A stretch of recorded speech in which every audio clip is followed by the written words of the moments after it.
Shalom, shalom, shalom, shalom. Que la grâce du Seigneur Jésus-Christ, l'amour de Dieu et la communion du Saint-Esprit soient avec nous tous.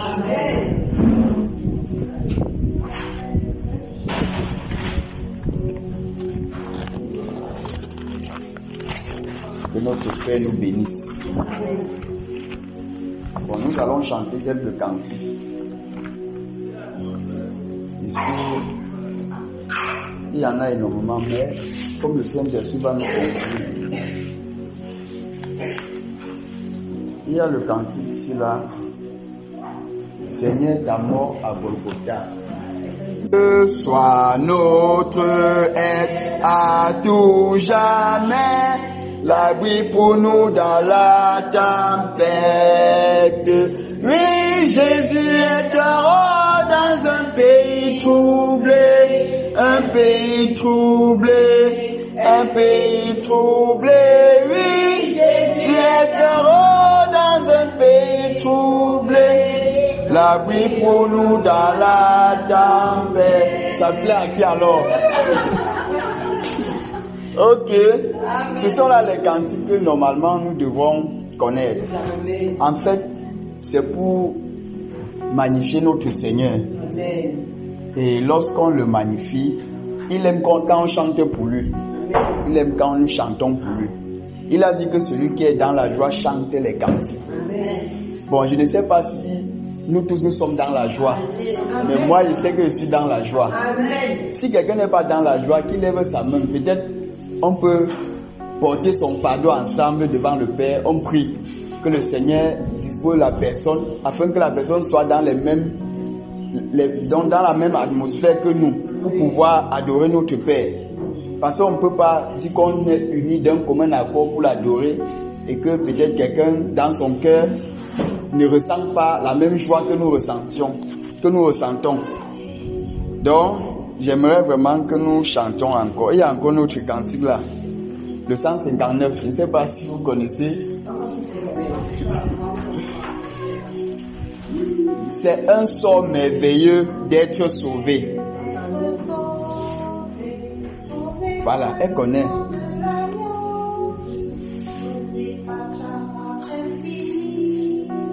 Voilà. Elle va entonner ça. Tu peux nous entonner ça, non? Bon, je vais entonner alors, comme elle dit. Quel sort merveilleux d'être sauvé, sauvé par le sang de l'agneau, sauvé par sa grâce infinie, à jamais un enfant de Dieu sauvé, sauvé, sauvé, sauvé par le sang de l'agneau, sauvé, sauvé, à jamais un enfant de Dieu. Sauvé, quelle joie ineffable, ces mots ne peuvent l'exprimer. Je sais que sa douce présence m'accompagnera à jamais. Sauvé, sauvé, sauvé, oui, sauvé par le sang de l'agneau. Sauvé, je suis sauvé, sauvé. À jamais un enfant de Dieu. Je pense à mon sauveur sublime, le louant d'un cœur enchanté. Je chante, je ne peux pas taire, son amour m'a rendu heureux. Sauvé, sauvé, je suis sauvé, sauvé, sauvé par le sang de l'agneau.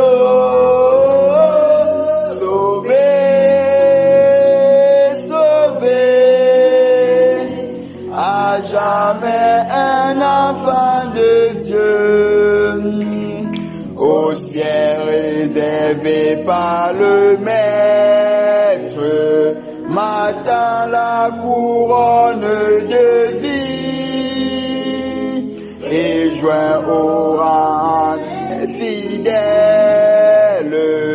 je demeurerai près de lui, sauvé, sauvé.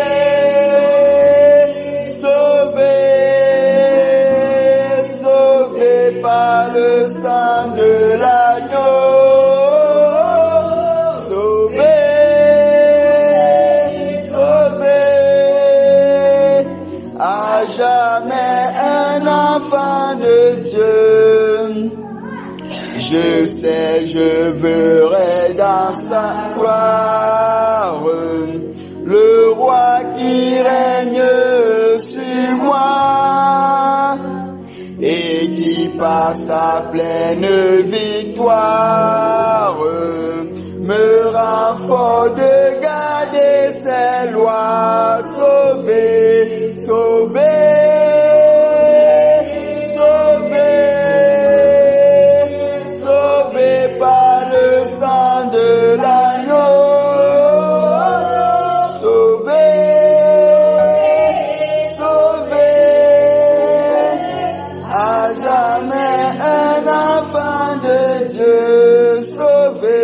sauvé,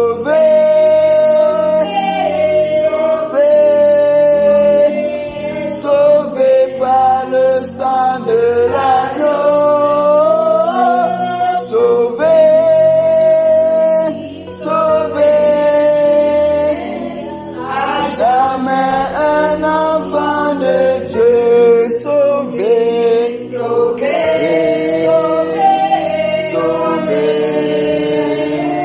Sauvé par le sang de l'agneau, sauvé,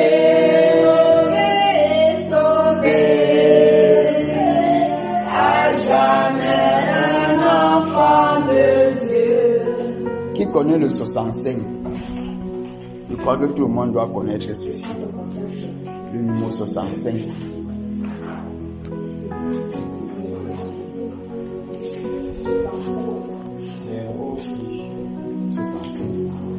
Tu as trouvé. C'est bien guéri.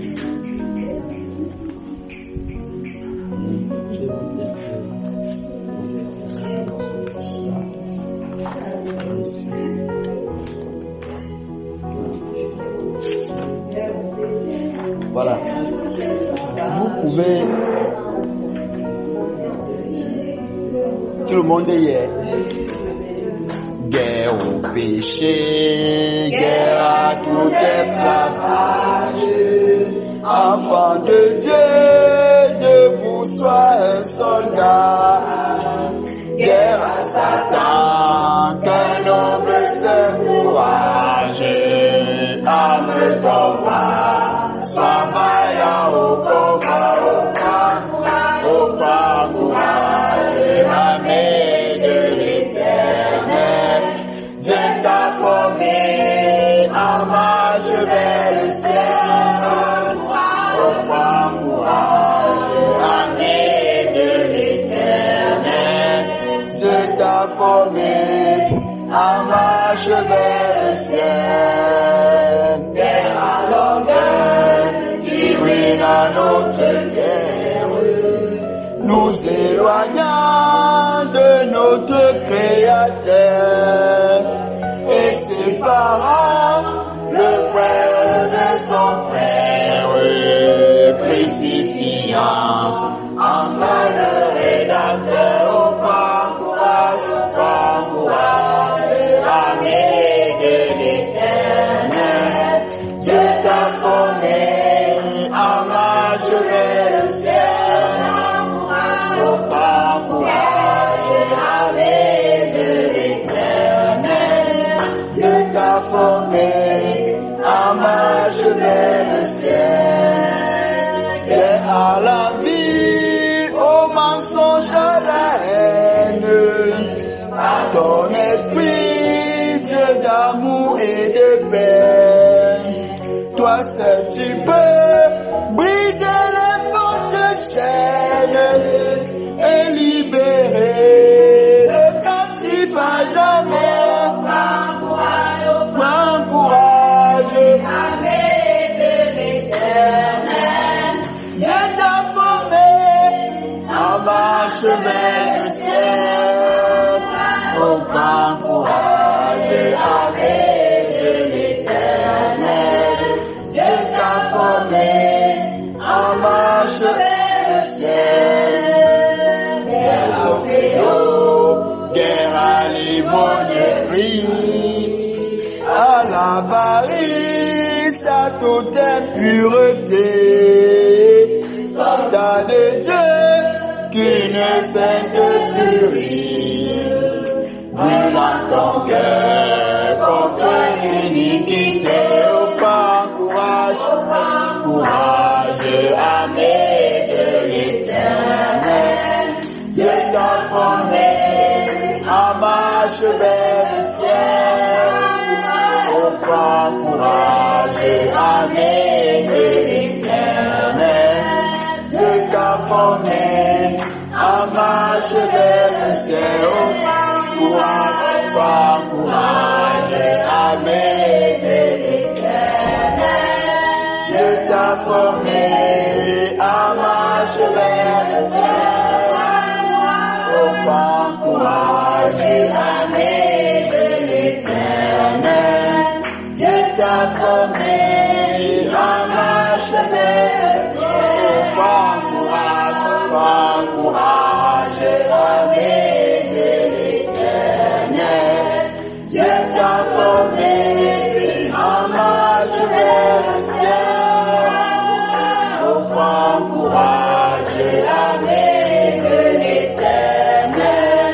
Dieu t'a formé en marche vers le ciel. Alléluia. Amen. Alléluia. Mes frères et sœurs, c'est grâce au Seigneur que nous pouvons chanter. Amen. Quel qu'en soit l'homme sur la terre,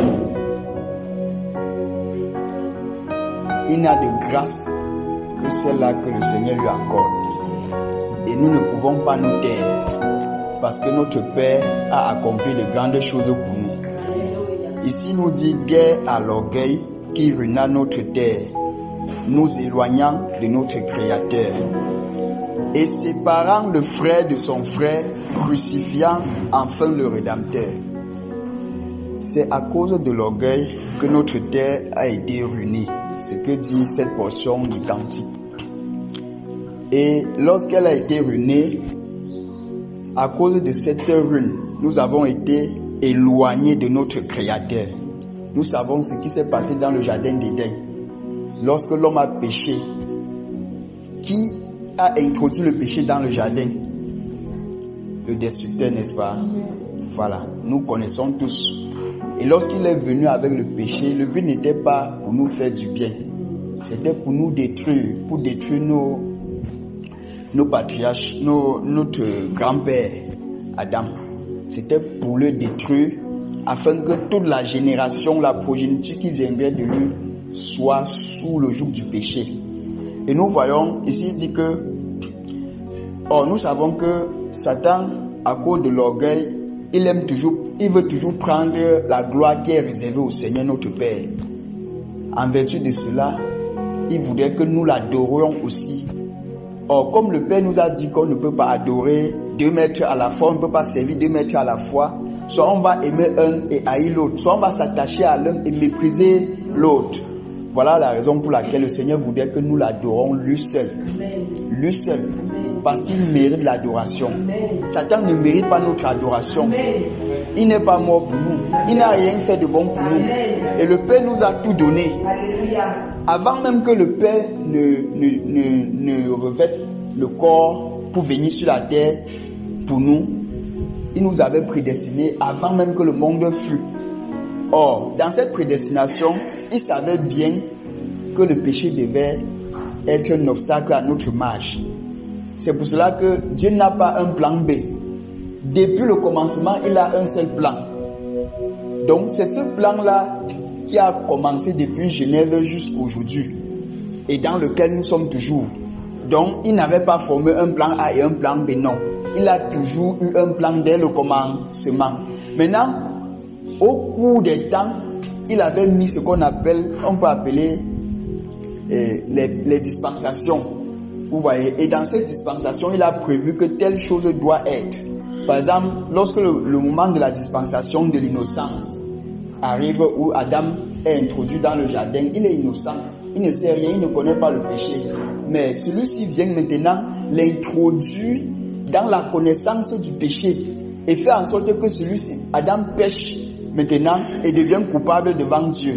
Ainsi, toute l'humanité qui devait sortir d'un seul sang qui est le sang d'Adam était donc coupable. Voilà pourquoi Dieu maintenant avait déjà prévu en amont la solution pour réparer ce tort qui avait été causé dans Genèse. Et la solution, il a même prophétisé depuis Genèse en disant à l'homme que puisque tu as écouté la voix de ta femme, puisque tu as mangé du fruit de l'arbre auquel je t'avais dit tu ne mangeras point.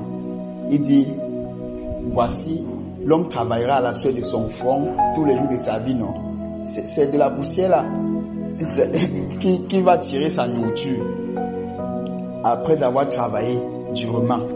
Pourtant, au départ, ce n'était pas ainsi. Il a dit à la femme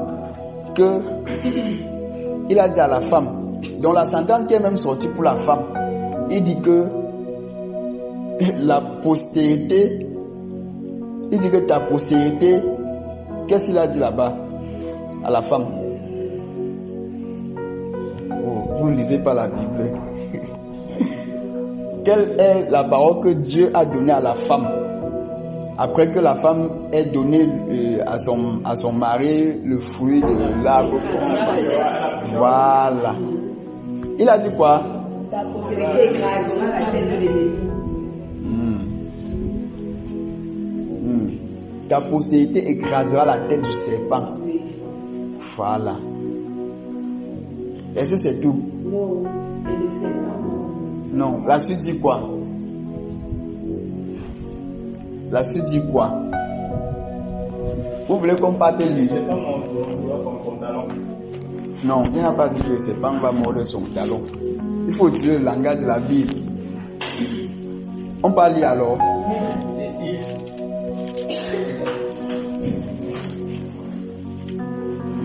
Vous voulez qu'on parte lire?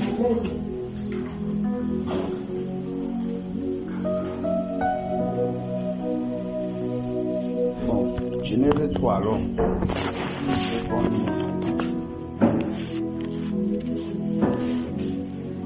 Genèse 3, le verset 15 dit. Bon, avant même d'arriver au verset 15, le verset 14 nous situe déjà dans le contexte.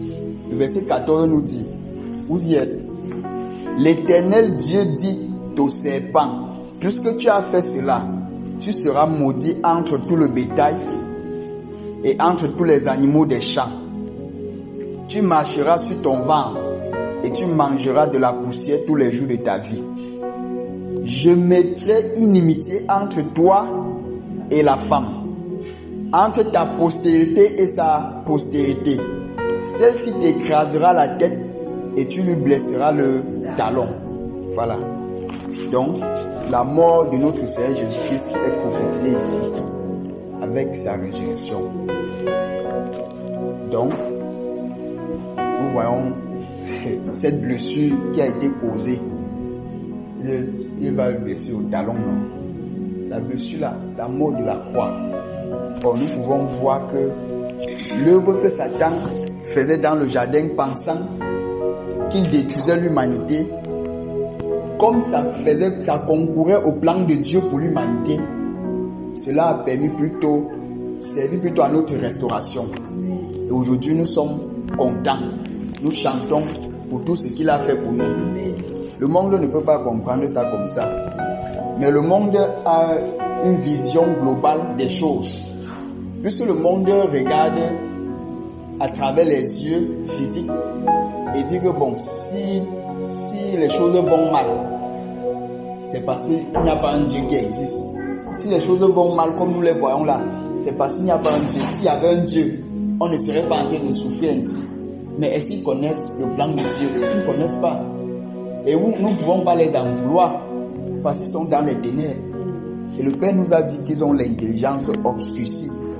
Mais on ne peut pas se mettre à dire que non, vous êtes commencez à les maudire, non. Nous étions aussi comme eux. Mais il a plu au Père de nous sortir de là.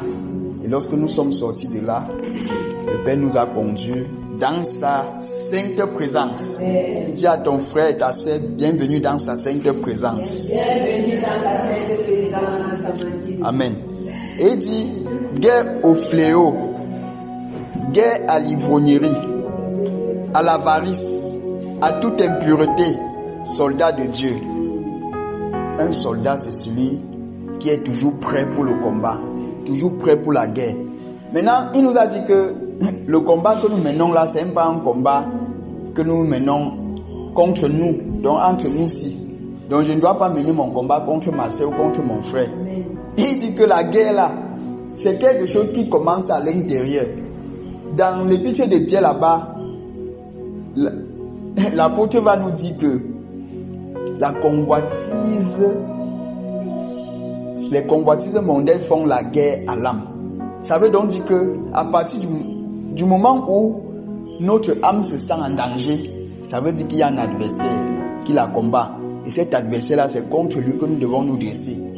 Il dit, guerre au fléau, guerre à l'ivrognerie, guerre à l'avarice, à toute impureté. Soldat de Dieu, qu'une sainte furie brûle en ton cœur contre l'iniquité. Or, nous voyons que la guerre ici, c'est nous qui allons la mener, non? Cette guerre-là, ce n'est pas par nos propres efforts. Puisqu'il a dit quelque part que, voilà, il a dit ici, guerre à l'envie, au mensonge, à la haine, par ton esprit, Dieu d'amour et de paix. Donc c'est pas l'esprit qu'on doit confronter ces choses, ces adversaires. Donc sans l'esprit, on ne peut pas les confronter. Et si l'esprit est là, est-ce que tu dois encore te reposer en disant qu'il a déjà tout accompli? Non, c'est quand il est même là que tu combats véritablement. Parce que le véritable combat consiste à ce que la chair maintenant puisse se taire pour laisser place au désir de l'esprit. Parce que dans Galates 5 là-bas, il dit que les œuvres de la chair sont manifestes. Ici. Après, il dit que ces œuvres de la chair sont contraires à celles de l'esprit. Donc, pour dire que en réalité, ce que la chair désire, c'est le contraire de ce que l'esprit désire. Maintenant, ce que l'esprit désire est également le contraire de ce que la chair désire. Il dit qu'ils sont opposés entre eux afin que vous ne fassiez pas ce que vous voulez. Donc, pour dire que en réalité, lorsque ton âme commence à désirer quelque chose, pose déjà les questions. Est-ce que ce que mon âme désire s'y plaît au Seigneur? Du moment où tu as la réponse que ça ne plaît pas au Seigneur, tu dois mettre une barrière. Parce que si la barrière n'est pas mise, ça va être une porte ouverte par laquelle l'ennemi va passer pour t'atteindre. Et quand l'ennemi passe maintenant pour t'atteindre, tu dors la nuit, tu commences à avoir les couches de nuit, tu as de ces songes bizarres, tu commences à être faible dans ton homme intérieur et l'esprit devient faible. Tu commences à dire que tu ne sais pas ce qui t'arrive. Pourtant la porte a été ouverte quelque part. Donc le Seigneur veut que tu fermes toutes les portes aujourd'hui. Quelle qu'en soit la porte qui a été ouverte, que cette porte soit fermée. Et je crois qu'il va les fermer toutes aujourd'hui. Donc je sais que tu es là parce que tu es venu pour rencontrer le Seigneur. Moi de même je suis venu le rencontrer comme toi. Et nous sommes tous là. Chacun a un besoin particulier. N'est-ce pas, mes frères, mes sœurs? Chacun a un besoin particulier. Parfois même tu as un besoin, tu ignores que tu as un besoin. Mais le Père, pendant qu'on parle parfois, il révèle ça. Peut-être dans un enseignement, dans une parole, il révèle ça. Tu commences à comprendre que voilà mon besoin. À partir de là, ça peut faire naître en toi un sujet de prière. Et dans ce sujet de prière-là, tu écoutes le Père te parler, te donner une réponse. Et te dit peut-être ma fille, calme-toi. J'ai pris le contrôle de toutes choses. Si je viens te dire, Jésus t'aime, tu dis Amen. Le Seigneur maintenant lui-même te dit, je t'aime. Tu vas voir qu'il y a une différence. Parce que la parole que lui te donne directement, est bien différent de ce que moi je te donne. Je peux même te donner une parole qui vient de lui. Si lui, il n'a pas préparé ton cœur à recevoir cette parole-là, tu auras les doutes au sujet de la parole qui était donnée. Pourtant, s'il avait préparé ton cœur à la recevoir, tu vas la recevoir comme venant directement de lui. À partir de là, tu sauras que c'est le Seigneur qui m'a parlé. Mais du moment où il n'y a pas cette connaissance-ci, tu vas peut-être croire que non, ce qui était dit là, j'ai inventé ça quelque part. C'est pour cela que le Seigneur voudrait qu'on développe notre communion de telle sorte qu'on soit sensible à l'esprit. De sorte que tu peux te tenir, quelqu'un peut te donner une parole. Par l'esprit, tu discernes que la parole, si vient de lui, elle ne vient pas de lui. Il veut nous amener à ce stade. Mais si nous sommes encore au niveau où on veut seulement rester les chrétiens des jours du soir, des dimanches, on attend qu'on vienne prêcher, on prend les notes et puis on rentre, on n'applique rien, on ne développe aucune communion avec lui. On sera les mêmes. On ne changera pas. L'homme de Dieu, le serviteur du Seigneur nous a exhorté ce matin concernant la foi. Priant que la foi te soit accordée ou que la foi te soit donnée pour que tu fasses les choses comme lui, et c'est là utilisé pour dire le matin là. C'est pas un domaine de la chair, c'est un domaine de l'esprit. Ceux qui ont obéi par la foi dans l'écriture ne marchaient pas selon la chair. Ne marchaient pas selon la chair. Les vies ne plaisaient pas à la chair. C'était des personnes qui avaient coupé les ponts, les contacts avec la vie de ce monde-ci. Parce que vous preniez dans Hébreux 11 là, où on va commencer à dire que c'est pas la foi que tel a fait ceci, c'est pas la foi que tel a fait cela. Si vous partez dans l'Ancien Testament pour regarder la vie de la personne, vous allez vous-même vous rendre compte que ces personnes étaient confrontées aux diverses épreuves. Et maintenant, les épreuves en question, la plupart d'entre eux n'avaient pas la parole que nous avons aujourd'hui. On nous a tout résumé cela dans un livre qu'on appelle la Bible, on nous a donné. Maintenant, on nous a dit de méditer. Même méditer, c'est un problème pour nous, n'est-ce pas? Méditer, c'est un problème. Comment donc méditer? La véritable façon de méditer la Bible, c'est de la méditer en confrontation ou en conformité avec le monde extérieur. Je vais m'expliquer. Si je lis un verset ici, je n'essaye pas de le rapprocher dans le contexte de ma vie au quotidien. C'est que je ne peux pas véritablement méditer la parole. Du moment où je prends ce verset pour le confronter dans ma marche au quotidien, c'est là où la méditation commence. Parce qu'une vraie méditation, plus s'il dit ne vous mentez point les uns les autres, vous étant dépouillés du vieil homme et de ses œuvres. Je lis ça, ça cale dans ma tête. C'est que c'est pas la méditation là-bas. Je peux lire ça tous les jours, ça reste dans ma tête, c'est pas la méditation. Du moment où je fais face à une situation où la chair me pousse, me dit il faut mentir à ton frère. Peut-être je vais traiter une affaire avec lui. Et du moment où maintenant l'affaire n'a pas donné, peut-être je prends un exemple. Nous avons investi peut-être dans une affaire ensemble, peut-être 50-50%. À un moment donné, c'est moi peut-être qui gérais les ressources. À un moment donné, je me rends compte qu'il y a un problème. Je gère certaines choses sans lui dire et après ça ne donne pas. Au lieu de venir maintenant, du moment où il demande le compte rendu, au lieu maintenant de lui faire le bon compte rendu en lui disant que mon frère, comme tu vois, voilà ce qui s'est passé réellement. Tu ne lui dis pas ça, maintenant tu utilises les voies de tourner pour mentir. Quand tu mens donc maintenant comme ça, est-ce que la parole là s'applique à toi? Donc en fait tu as lu la parole, tu as mis dans ta tête. Maintenant, tu es sorti dans la vie active, la vie externe. Tu as oublié que en fait la parole que tu as lue là, c'était pour qu'elle t'accompagne dans cette vie là. Donc tu devrais l'appliquer. Et c'est là où beaucoup d'entre nous tombons. Et le Seigneur n'aime pas quand notre vie est comme ça. Ça ne lui plaît pas du tout. C'est pour cela qu'il veut qu'on redéfinisse, à partir de ce jour, qu'on redéfinisse notre trajectoire. La trajectoire peut être redéfinie en fonction des objectifs que nous avons à atteindre avec Dieu ou en fonction de la relation que nous avons avec lui. Nous voyons dans Romains chapitre 14, Je vais prendre un exemple. Nous sommes entre nous les sœurs, les frères, n'est-ce pas? Bon. Si j'arrive à un niveau, je dis quelque chose à ma sœur, elle comprend ce que j'ai dit et pas faire le contraire. Je viens lui demander pourquoi tu as fait ça comme ça. Elle me dit que non, c'est ce que tu m'avais dit de faire. C'est qu'il y a un problème. Qui peut me dire d'où le problème vient? Qui peut me dire d'où le problème vient? Maman, tu as levé la main. Bon. Voilà. Il y a un problème au niveau de la compréhension. C'est ce que la plupart d'entre nous, les enfants du Seigneur, nous avons. Si vous regardez les problèmes qui existent entre les frères et les sœurs, donc tous ces problèmes-là, 90 ou 99% viennent de là. Je vais m'expliquer. Si on partage la bouillie ici, bon, peut-être en partageant la bouillie, il y a une personne qui coordonne, qui donne les ordres que bon,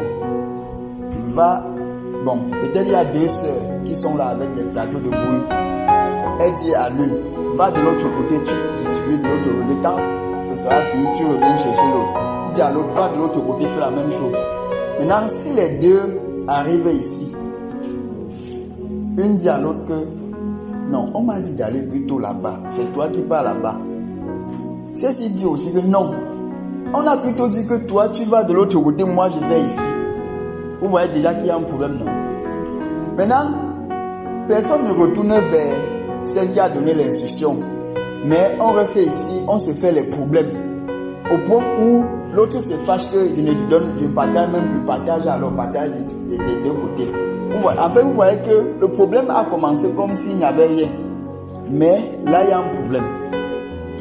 Celle-ci a cru comprendre. Elle a entendu, mais elle n'a pas compris. Elle a induit l'autre en erreur. En lui faisant comprendre que non, on a plutôt dit que c'est moi qui fais de l'autre côté. Toi, tu pars de l'autre côté. Si celle-ci avait été humble, elle aurait dit que bon, ok, dans ce cas, alors non. Puisque nous sommes tous là pour partager la bouillie. Va alors de l'autre côté, moi je vais de l'autre. Le problème serait fini, non? Mais, comme il s'agit de l'ego, chacun veut démontrer que moi, j'ai compris comme ça. Et la plupart des fois, ça nous crée les problèmes. Et lorsqu'on part devant le Père, tant que ce n'est pas réglé, on ne peut pas être en communion véritable avec lui. Le Seigneur ce soir voudrait que nous vérifions la nature de notre communion avec lui. La façon dont nous communions avec lui. Comment est-ce que nous communions avec lui? Est-ce que la communion avec le Père se limite tout simplement au niveau où je dis que bon, je m'habitue à lire ma Bible, je prie, ainsi de suite. Est-ce que ça se limite là? Dans la Bible, dans Acte 2, on nous parle de la communion fraternelle, non? On dit qu'il persévérait dans l'enseignement des apôtres, dans la façon de prendre la communion fraternelle. Donc, la communion qui du grec veut dire koinonia, ça veut dire que, donc ça ne parle pas seulement du côté, qui ne s'en parle pas seulement verticalement, mais ça parle aussi horizontalement. Donc pour dire que c'est une sorte de communion qui vient, donc qui vient de Dieu vers l'homme, des hommes vers les hommes. Donc c'est-à-dire entre les hommes. Ça veut dire que si je suis en bonne communion avec mon frère, automatiquement je serai en bonne communion avec Dieu. Donc c'est ce que dans 1 Jean, il est dit que si quelqu'un dit qu'il aime Dieu et qu'il est son frère, vous voyez, c'est que l'amour du Père n'est point en lui. Donc la communion ne se limite pas seulement au niveau où je dis que bon, ma communion se limite avec Dieu seulement. Donc, et je crois que dans la marche de la foi, nous devons aussi considérer ça. En fait, ce soir, j'aimerais vraiment, on va prier, parce que le tout n'est pas de venir écouter la parole. On voudrait bien que le Père bâtisse son caractère en nous. C'est le caractère là qui va faire en sorte que Jean chapitre 12 là va être véritablement accompli en nous. On va dire que il a dit que à ceci tous vous tous sauront ou reconnaîtront que vous êtes mes disciples si vous avez de l'amour les uns envers les autres. Or, si maintenant notre caractère n'est pas bâti comme le Seigneur veut, nous avons tous des faiblesses. Où nous avons tous des faiblesses. La faiblesse que j'ai, ça peut être dans l'un des domaines de ma vie. La faiblesse que tu as, ça ne peut pas être dans le même domaine de la vie que moi. Mais aussi dire que c'est une faiblesse. Maintenant, puisque je suis censé connaître mes faiblesses et savoir comment aller devant le Père chaque fois, implorer sa grâce et sa miséricorde. Mais si je connais mes faiblesses, je refuse d'aller devant lui avec. C'est qu'il y a un problème, c'est que je ne veux pas changer. Si je sais que mon caractère est mauvais à tel niveau et que je n'implore pas le Père chaque fois pour qu'il transforme ce caractère-ci, pour me donner son caractère, c'est que je vais continuer comme ça jusqu'au jour où peut-être je prendrai conscience ou peut-être je ne prendrai jamais conscience. Il y a des personnes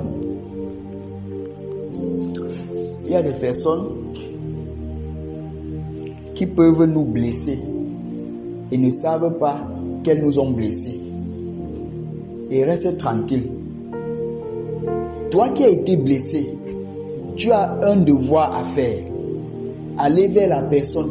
Parce que le Père a dit dans Matthieu que si tu pars pour donner ton offrande, tu te rends compte que ton frère a quelque chose contre toi. Il n'a pas dit que tu as quelque chose contre toi. Ton frère a quelque chose contre toi. Bon, laissons même le fait que ton frère a quelque chose contre toi. Ça peut être que bon, vous êtes ensemble maintenant. Et puis, quelque chose, une situation s'est produite là et ça a engendré les dissensions entre vous. Maintenant, toi, peut-être par orgueil, tu pars. Tu dis que non. Si ça continue comme ça, vraiment, moi, je ne peux plus m'entendre avec lui. Vous voyez. Maintenant, au fond, peut-être c'est toi qui avais tort. Si tu avais tort, le Seigneur ne veut pas savoir qui a tort, qui a raison.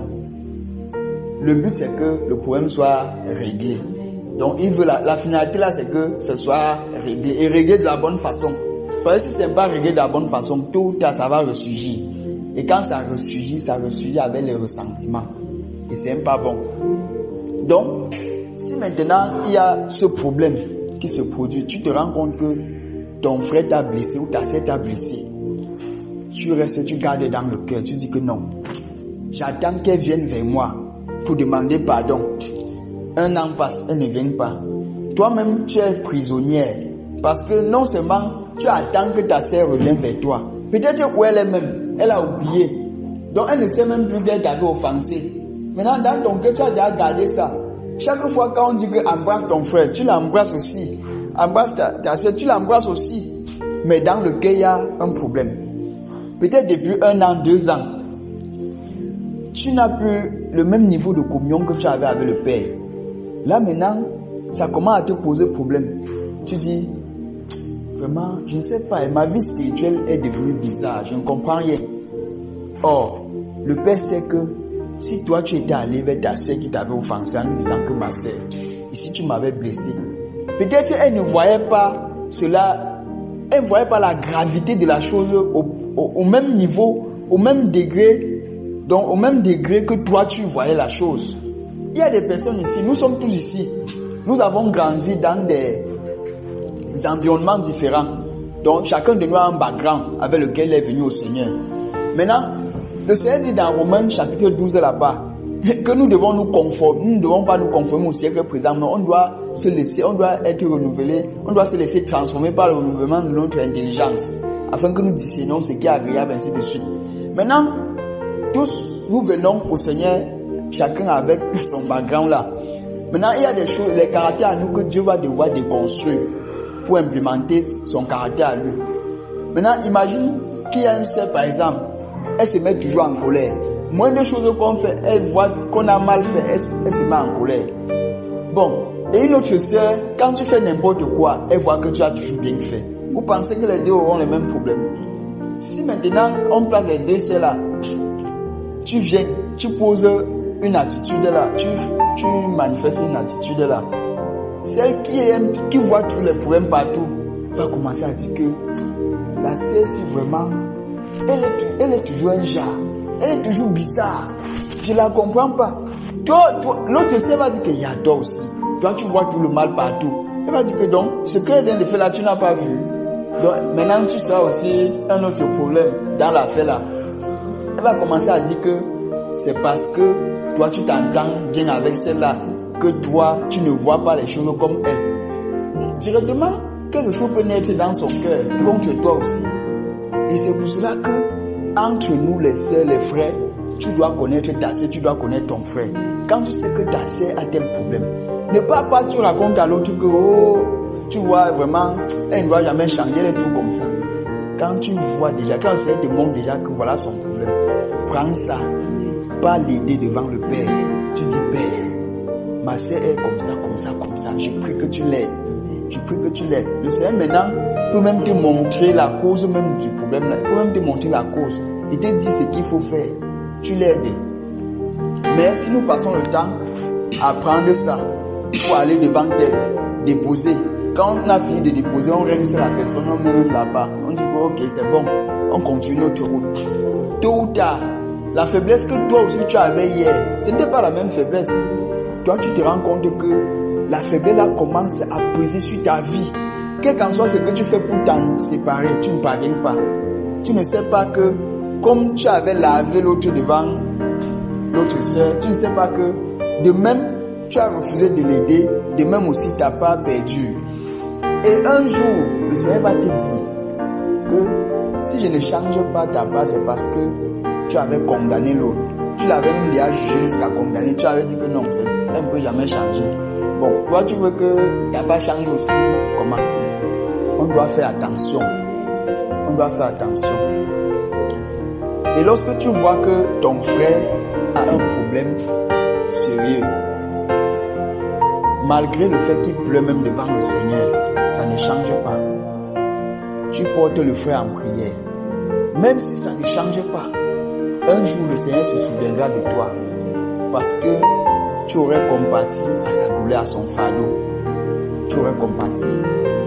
Et maintenant, lorsque la personne se rend compte que ça ne change pas, il faudrait véritablement rester devant le Seigneur. Parce que ça peut être un problème qui a pris vraiment, dont la racine même ne se limite pas sur lui. Peut-être ça a commencé depuis ses aïeux là-bas de l'autre côté et que ça l'a retrouvé. Il faut que la corde là, le cordon là soit coupé depuis la racine. Maintenant, si lui ne connaît pas, il reste superficiel dans la prière, ça ne va rien changer. Et lorsque tu remarques que ton frère a un problème comme ça, ne te moque pas de lui. Ne dis pas que non, je suis déjà bien, vraiment, je ne peux plus faire comme ça. C'est le pharisien qui priait comme ça quand il a dit au Seigneur que je paye ma dîme, c'est combien de fois par semaine, et je jeûne 2 fois par semaine. Je ne suis pas comme ce publicain qui est là-bas, il prie, il pleure. Mais le Seigneur a dit que c'est le publicain est sorti de là étant justifié. Que le pharisien qui s'arrogeait la gloire d'être bon. Donc chacun de nous a les faiblesses, les manquements.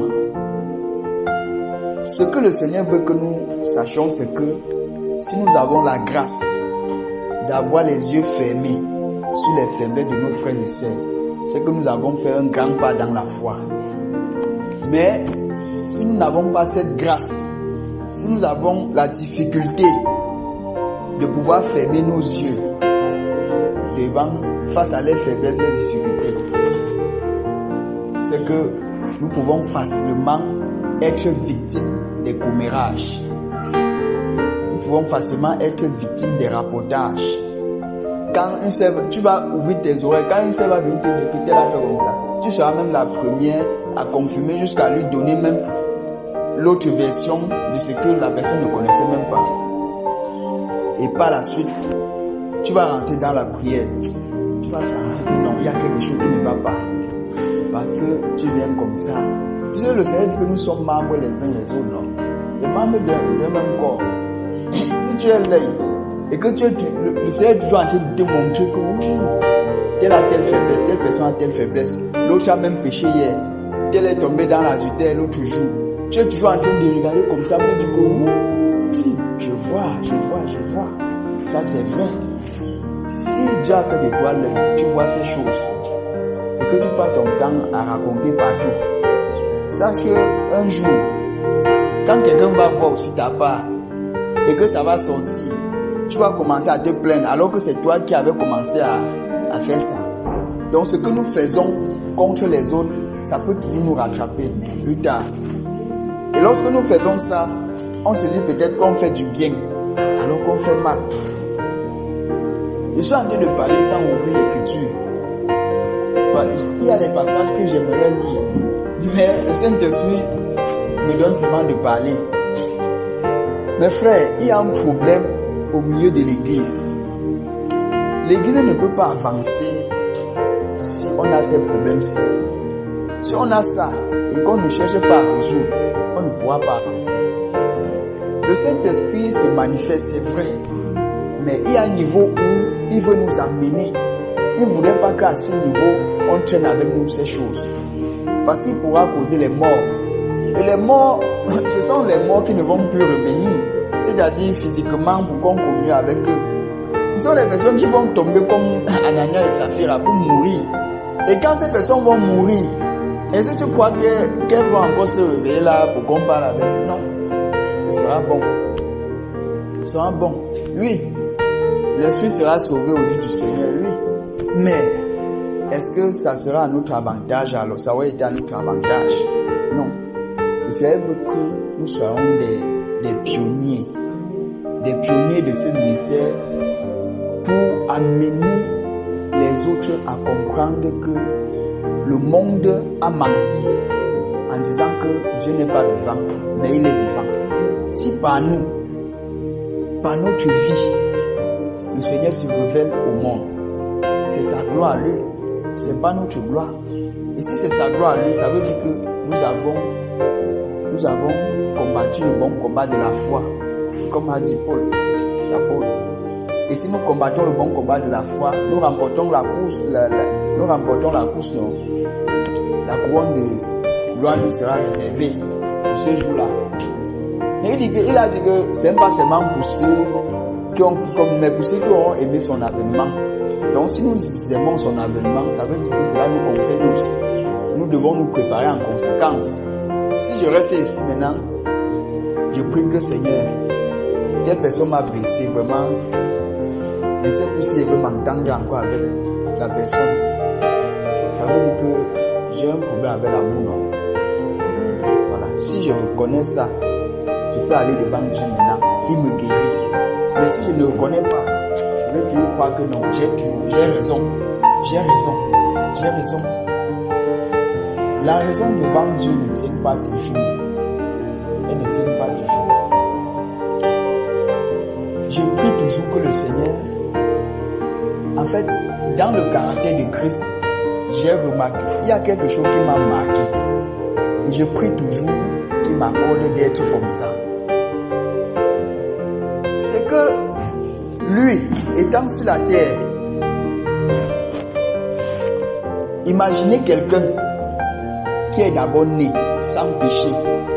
Il n'a pas commis de péché quelque part. Il n'est même pas venu d'abord pour lui-même, il est venu pour sauver ceux-là qui sont dans le péché. C'est encore ceux-là qui le combattent. En plus même, il part quelque part. Il fait une œuvre pour la gloire du Père. Quelqu'un vient mentir en son nom.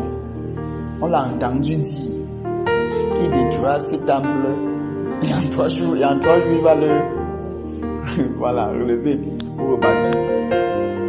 Bon, est-ce qu'il n'avait pas dit que détruire ce temple dans Jean 2, est-ce qu'il n'a pas dit est-ce qu'il n'avait pas dit détruire ce temple dans Jean chapitre 2, est-ce qu'il n'a pas dit détruire ce temple et en 3 jours je le relèverai, est-ce qu'il n'avait pas dit ça? Bon, c'est la Bible qui nous explique que ceux-là avaient compris quelque chose, non? L'autre lui a même posé la question que mais il a fallu 46 ans pour bâtir ce temple et en 3 jours tu vas le relever. Donc pour lui ça ne sonnait pas bien. Bon, le Seigneur a dit quelque chose. celui-là a compris autre chose, non? Il a compris que, puisque si c'était vous à la place de celui-là, vous aurez compris la même chose. Puisqu'il est entré dans le temple de Jérusalem, on dit qu'il a fait le fouet, non? Pour fouetter tous ceux-là qui les vendaient de pigeons, de brebis et tout, qui avaient transformé le temple en lieu de commerce. Comme aujourd'hui, des personnes vont aller dans les lieux de rassemblement, là où les gens se réunissent, par exemple, ils vont faire de ça un lieu de commerce, non? Le Seigneur est venu. Il a commencé à les fouetter. Imaginez le Seigneur qui fouette les bêtes. Vous comprenez que c'est très grave. Quelqu'un d'autre vous dirait que mais celui-là il est fou, non? Comment il doit nous taxer de fou? Imagine que tu prends la chicotte. Bon, c'est une parenthèse. Je suis pas en train de dire que cela serve le Seigneur, que c'est le temple là-bas. Tu vas dans la dénomination catholique. Tu commences à fouetter les prêtres là-bas, à fouetter tous ceux qui sont là-bas. Non, on va dire que tu es fou, non? Ou que tu es fou. Donc, quand il s'est mis à les fouetter, à les chasser en disant, il est écrit, ma maison sera appelée une maison de prière, mais vous en avez fait une caverne de voleurs, des brigands. Et vous voyez, mais quand il va saccager les tables et tout, des marchands et tout là-bas, l'autre va lui demander, quel miracle, pardon frère, l'autre va me dire que quelle autorité, quel miracle nous montres-tu en faisant ce que tu fais? Et il va dire que détruire ce temple et en 3 jours, tu le relèverais, tu le bâtirais. Tu vas dire que non, il a fallu 46 ans pour bâtir ce temple, pour construire ce beau temple que tu vois. Et en 3 jours, tu vas le... On dit qu'il parlait du temple de son corps. Mais celui-là avait compris quoi? Qu'il parlait du temple de Jérusalem. Mes frères, est-ce que le Seigneur avait raison de détruire tout ce qu'ils faisaient là-bas? Et s'il avait raison de faire ça, que c'était contenu dans sa mission qu'il devait faire cela. Parce qu'après avoir fait ça, plus tard les disciples ont compris que c'était une portion de l'écriture, qu'il est écrit, tu vois, le zèle de ta maison me dévore. Et maintenant quand le Seigneur finit, il se tient, il regarde Jérusalem. La grâce que le Seigneur avait pour Jérusalem, la grâce qu'il a manifestée pour Jérusalem, pour que Jérusalem soit sauvée, la grâce qu'il a manifestée pour nous, pour que nous soyons sauvés. La grâce, c'est une grande bénédiction du Seigneur. C'est la grande bénédiction du Seigneur. La grâce ne dépend pas de nous. Si ça dépendait de nous ne serions jamais sauvés. Ça ne dépendait même pas de nos œuvres. Or, il a manifesté ça pour que nous soyons sauvés et que nous comprenions que sans ça, on ne pouvait pas être sauvés. Et la grâce nous a introduits dans son tabernacle. Lorsque nous sommes dans son tabernacle, il nous dit donc voilà comment nous devons nous comporter. Est-ce que nous sommes là pour plaire à un homme? Pour dire que bon, si quelqu'un te dit que tu as mal fait, c'est que la personne te juge. Non, ce n'est pas un jugement. Si peut-être le frère Jacques qui est là, il me dit que mon frère, tu as mal fait ici. Et puis je dis que mon frère, je n'ai pas mal fait. Je ne vois pas de mal à ce que j'ai fait. Ça veut dire que soit il est fou, soit je suis fou, non. Bon, quelqu'un d'entre nous est peut-être fou. Ou bien quelqu'un d'entre nous ne comprend pas l'autre. Ou encore, ce que lui dit, peut-être moi je ne comprends pas comme il comprend. Ce que je peux faire, c'est de me rapprocher vers lui pour dire, ouais, mon frère, tu dis que j'ai mal fait à tel niveau. Explique-moi bien pour que je comprenne. Quand il t'explique maintenant, tu comprends qu'en fait, il avait raison de te faire ces remarques-là. Si la remarque est bonne, tu la prends et tu vas devant le Père. Et le Père t'aide à changer. Si le Père maintenant t'aide à changer, la Bible dit que le frère t'aurait gagné. Parce qu'il a dit que si un frère voit son frère qui commet un péché qui ne mène pas à la mort, il prie pour lui, non. Bon, maintenant il dit que si ton frère t'a offensé ou bien il a péché contre toi, va vers lui Si ton frère t'écoute, tu as gagné ton frère. Voilà. Donc c'est pour cela que le Seigneur voudrait que nous sachions reconnaître nos faiblesses et savoir que c'est en demeurant devant lui, par sa grâce, qu'il peut nous aider. Sans lui, nous ne pouvons pas. Dans les Écritures, il y a les choses que nous pouvons faire par nous-mêmes. Selon qu'il a dit que dans les choses du Seigneur là, bon, il y a les choses que lui-même te demande de faire, de t'en débarrasser, non? Tu te débarrasses facilement. Mais il y a les autres choses, tu ne peux pas les faire par toi-même. Quand ça c'est déjà à l'intérieur du cœur là-bas, tu ne peux pas enlever. Même si tu dis que j'enlève ça, j'arrache ça, je jette, tu arraches. Ça c'est la parole que tu es en train de proclamer, mais quand tu fais comme ça, est-ce que ça arrache alors? Ça n'arrache pas comme ça. Quand le serviteur du Seigneur parlait le matin, il parlait de diverses épreuves. Il y a des choses, des caractères qui vont sortir en toi quand Dieu va te faire passer par ces épreuves-là. Maintenant, si tu es quelqu'un qui passe le temps à murmurer dans les épreuves, imagine Israël, comme il a pris le cas d'Israël en Égypte là, quand ils sont sortis dans le désert, ils ont murmuré. Mes frères, c'est facile de prêcher 24 sur 24 en disant ne murmurez pas et que même le prédicateur qui prêche murmure. C'est pas vrai. Il peut venir vous dire que ne murmurez pas et je me tourne là, je commence aussi à murmurer. C'est pour cela que je me tiens devant nous ce soir pour que ensemble nous implorons la grâce du Seigneur, parce que nous pouvons être là pensant qu'on est en train d'avancer alors qu'au fond on a les sérieux problèmes. Et si on se tient ici pour dire quelque chose, c'est même pas pour indexer quelqu'un. Moi qui vous parle, j'essaie de regarder ma vie en fonction de ce que je dis aussi, pour la rythmer aussi comme ça, parce que si je vous dis quelque chose et que moi de mon côté je ne parle pas devant le Père, que Père aide-moi aussi à faire comme ça, c'est que moi aussi je n'ai rien compris. Donc celui qui se tient devant vous parler n'est pas mieux que vous, n'est pas mieux que celui qui est même dehors. Parce que lui-même qui se tient pour parler là, il est même plus attaqué, parce que quand il sort une parole de sa bouche, si c'est pas ce qu'il fait, Satan aussi va passer par là pour l'attaquer. Et si c'est ce qu'il fait, Satan va même essayer d'éprouver encore pour voir si ce qu'il dit là vraiment ça tient. Puisque Job pouvait dire qu'il craint Dieu, mais Dieu a lui-même fait le témoignage sur Job. Quand Satan passait, il dit que d'où viens-tu? Il dit parcourir la terre. Donc il passe le temps à parcourir la terre. Tout ce qui rôde comme un lion rugissant, cherchant qui dévorait. As-tu vu mon serviteur Job? Il n'y a personne comme lui sur toute la terre. Dieu vient de faire quoi là? De dire à Satan que donc Dieu vante son serviteur à Satan. Est-ce que Job savait ce qui se passait? Il ne connaissait pas lui.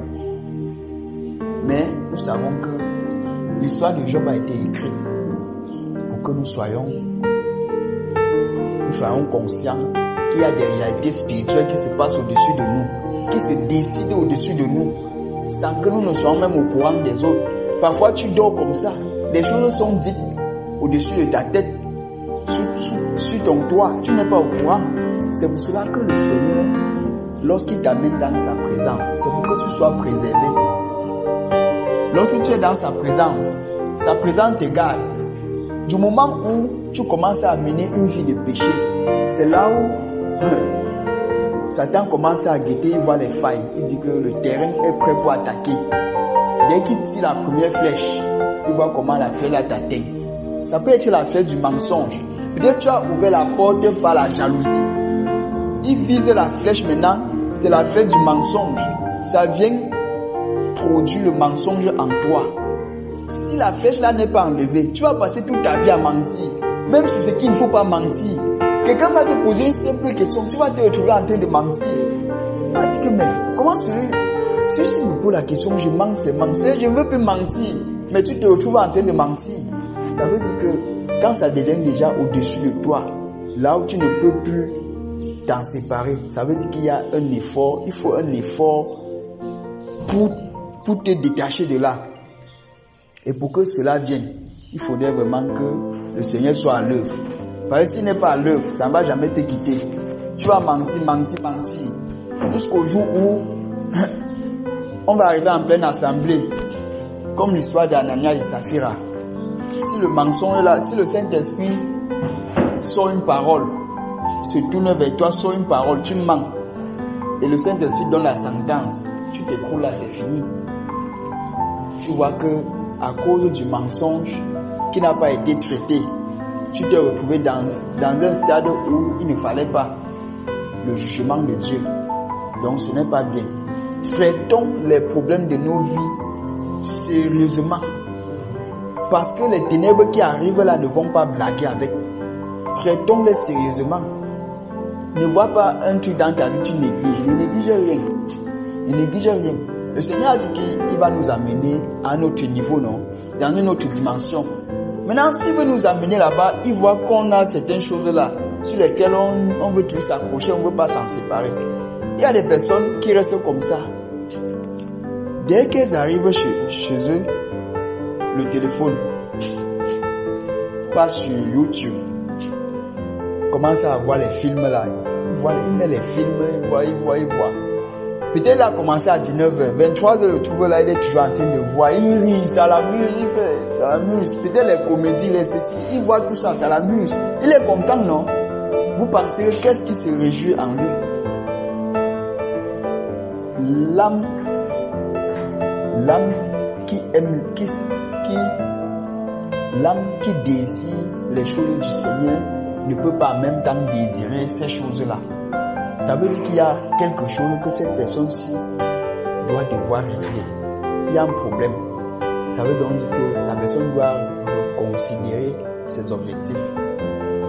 Si son objectif ultime c'est de plaire au Seigneur, ça veut dire qu'il doit mettre ces choses-là de côté. Mais si son objectif ultime c'est de plaire au monde, il va continuer de regarder ça.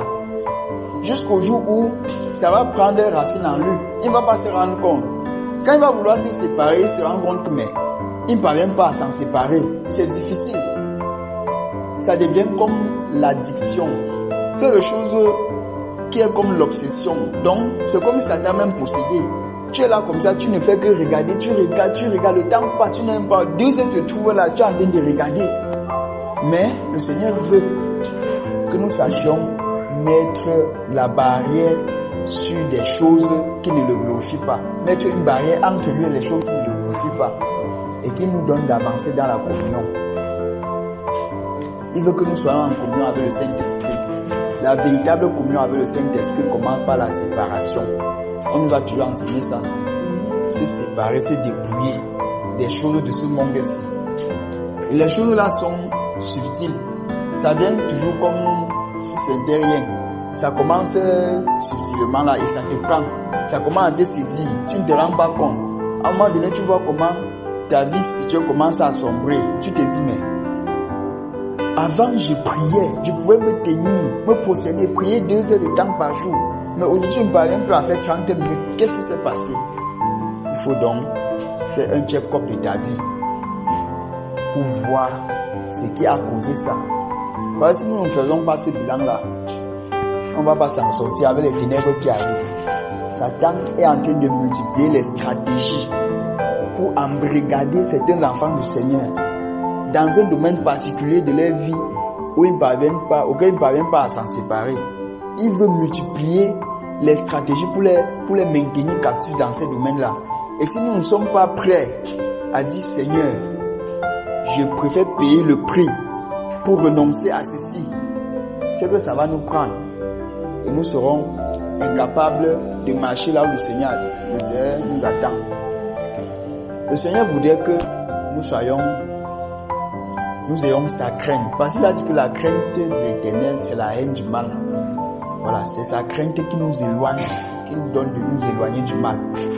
Si nous nous rendons compte qu'à un moment donné, on a baissé au niveau de sa crainte, on doit prier que cette crainte-là nous habite pleinement. Pour que nous puissions haïr tout ce qui est mal à ses yeux. Que nous puissions détester tout ce qui est mal. Parce que si c'est pas ça, on va se retrouver en train de nous plaire aux choses du monde ici. Un voisin vient te voir, oh, tu as vu le match du Gabon, Côte d'Ivoire là hier, c'était vraiment, toi tu tombes, tu glisses dedans, tu te retrouves en train d'entrer dans les commentaires bizarres qui n'ont rien, qui n'ont aucun fondement. Mais le Seigneur voudrait que tu saches qu'il est là et qu'il veut tout simplement que le cœur soit ouvert pour qu'il communie. Si le cœur n'est pas ouvert, il ne communiera jamais avec nous. Lorsque le cœur est ouvert, c'est plus facile pour lui de communier avec nous. Satan n'a pas accès à un cœur qui est ouvert devant Dieu pour le Seigneur. S'il pouvait avoir accès, c'est qu'il vise les flèches là atteignent le cœur. Mais du moment où le cœur est embrigadé de la crainte de Dieu, de tous les armes offensives et défensives contre l'ennemi, il ne pourra rien. Il va viser la flèche, ça va retourner contre lui, il va dire, c'est juste là, ne t'entends pas. Il est trop, ça ne donne pas. Il va aller ailleurs, chercher quelqu'un d'autre à qui il va exercer ça. Je voudrais que nous prions ce soir et que nous implorons la grâce du Seigneur. Satan, sachant que tu es dans une position où ta communion avec Dieu évolue, il cherche les ouvertures, les portes, il ne voit pas. Il va passer par quelqu'un qui est proche de toi. Si ta femme est faible dans l'intimité avec le Seigneur, il va passer par ta femme. C'est un pas qu'il va dire à ta femme que pas faire ça. En fait, il vise une flèche, il regarde la vie de ta femme. Il voit qu'il y a une ouverture quelque part. Il prépare une bonne flèche. Le genre de flèche que quand ça touche ta femme là, quand ça revient vers toi, mince. Ce qui sort là, toi tu dis que c'est ma femme qui agit comme ça. Toi tu doutes d'elle. Tu dis que mais elle ne faisait pas souvent comme ça. Comment se fait-il qu'elle commence à faire comme ça? Tu ne comprends rien. En fait, le but de l'ennemi de faire ça, c'est pour que quand ta femme maintenant va se tourner contre toi, Satan voudrait que ça commence avec les disputes, non? Les disputes de mots, ça, les ententes par-ci par-là, vous vous entendez plus sur rien. Et puis maintenant, dès que tu te mets en colère, Satan, c'est la porte là que il cherchait. Lui aussi, il te frappe.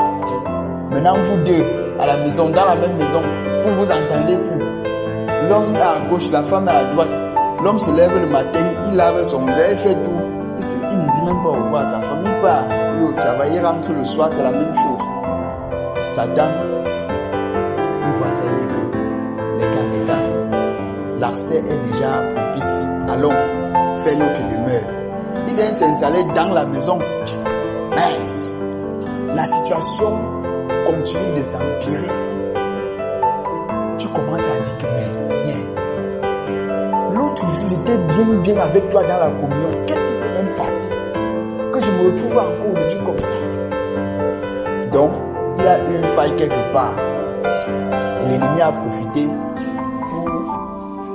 pour vous abattre. Et lorsque c'est comme ça, qu'est-ce qu'il faut donc faire? Qu'est-ce qu'il faut faire?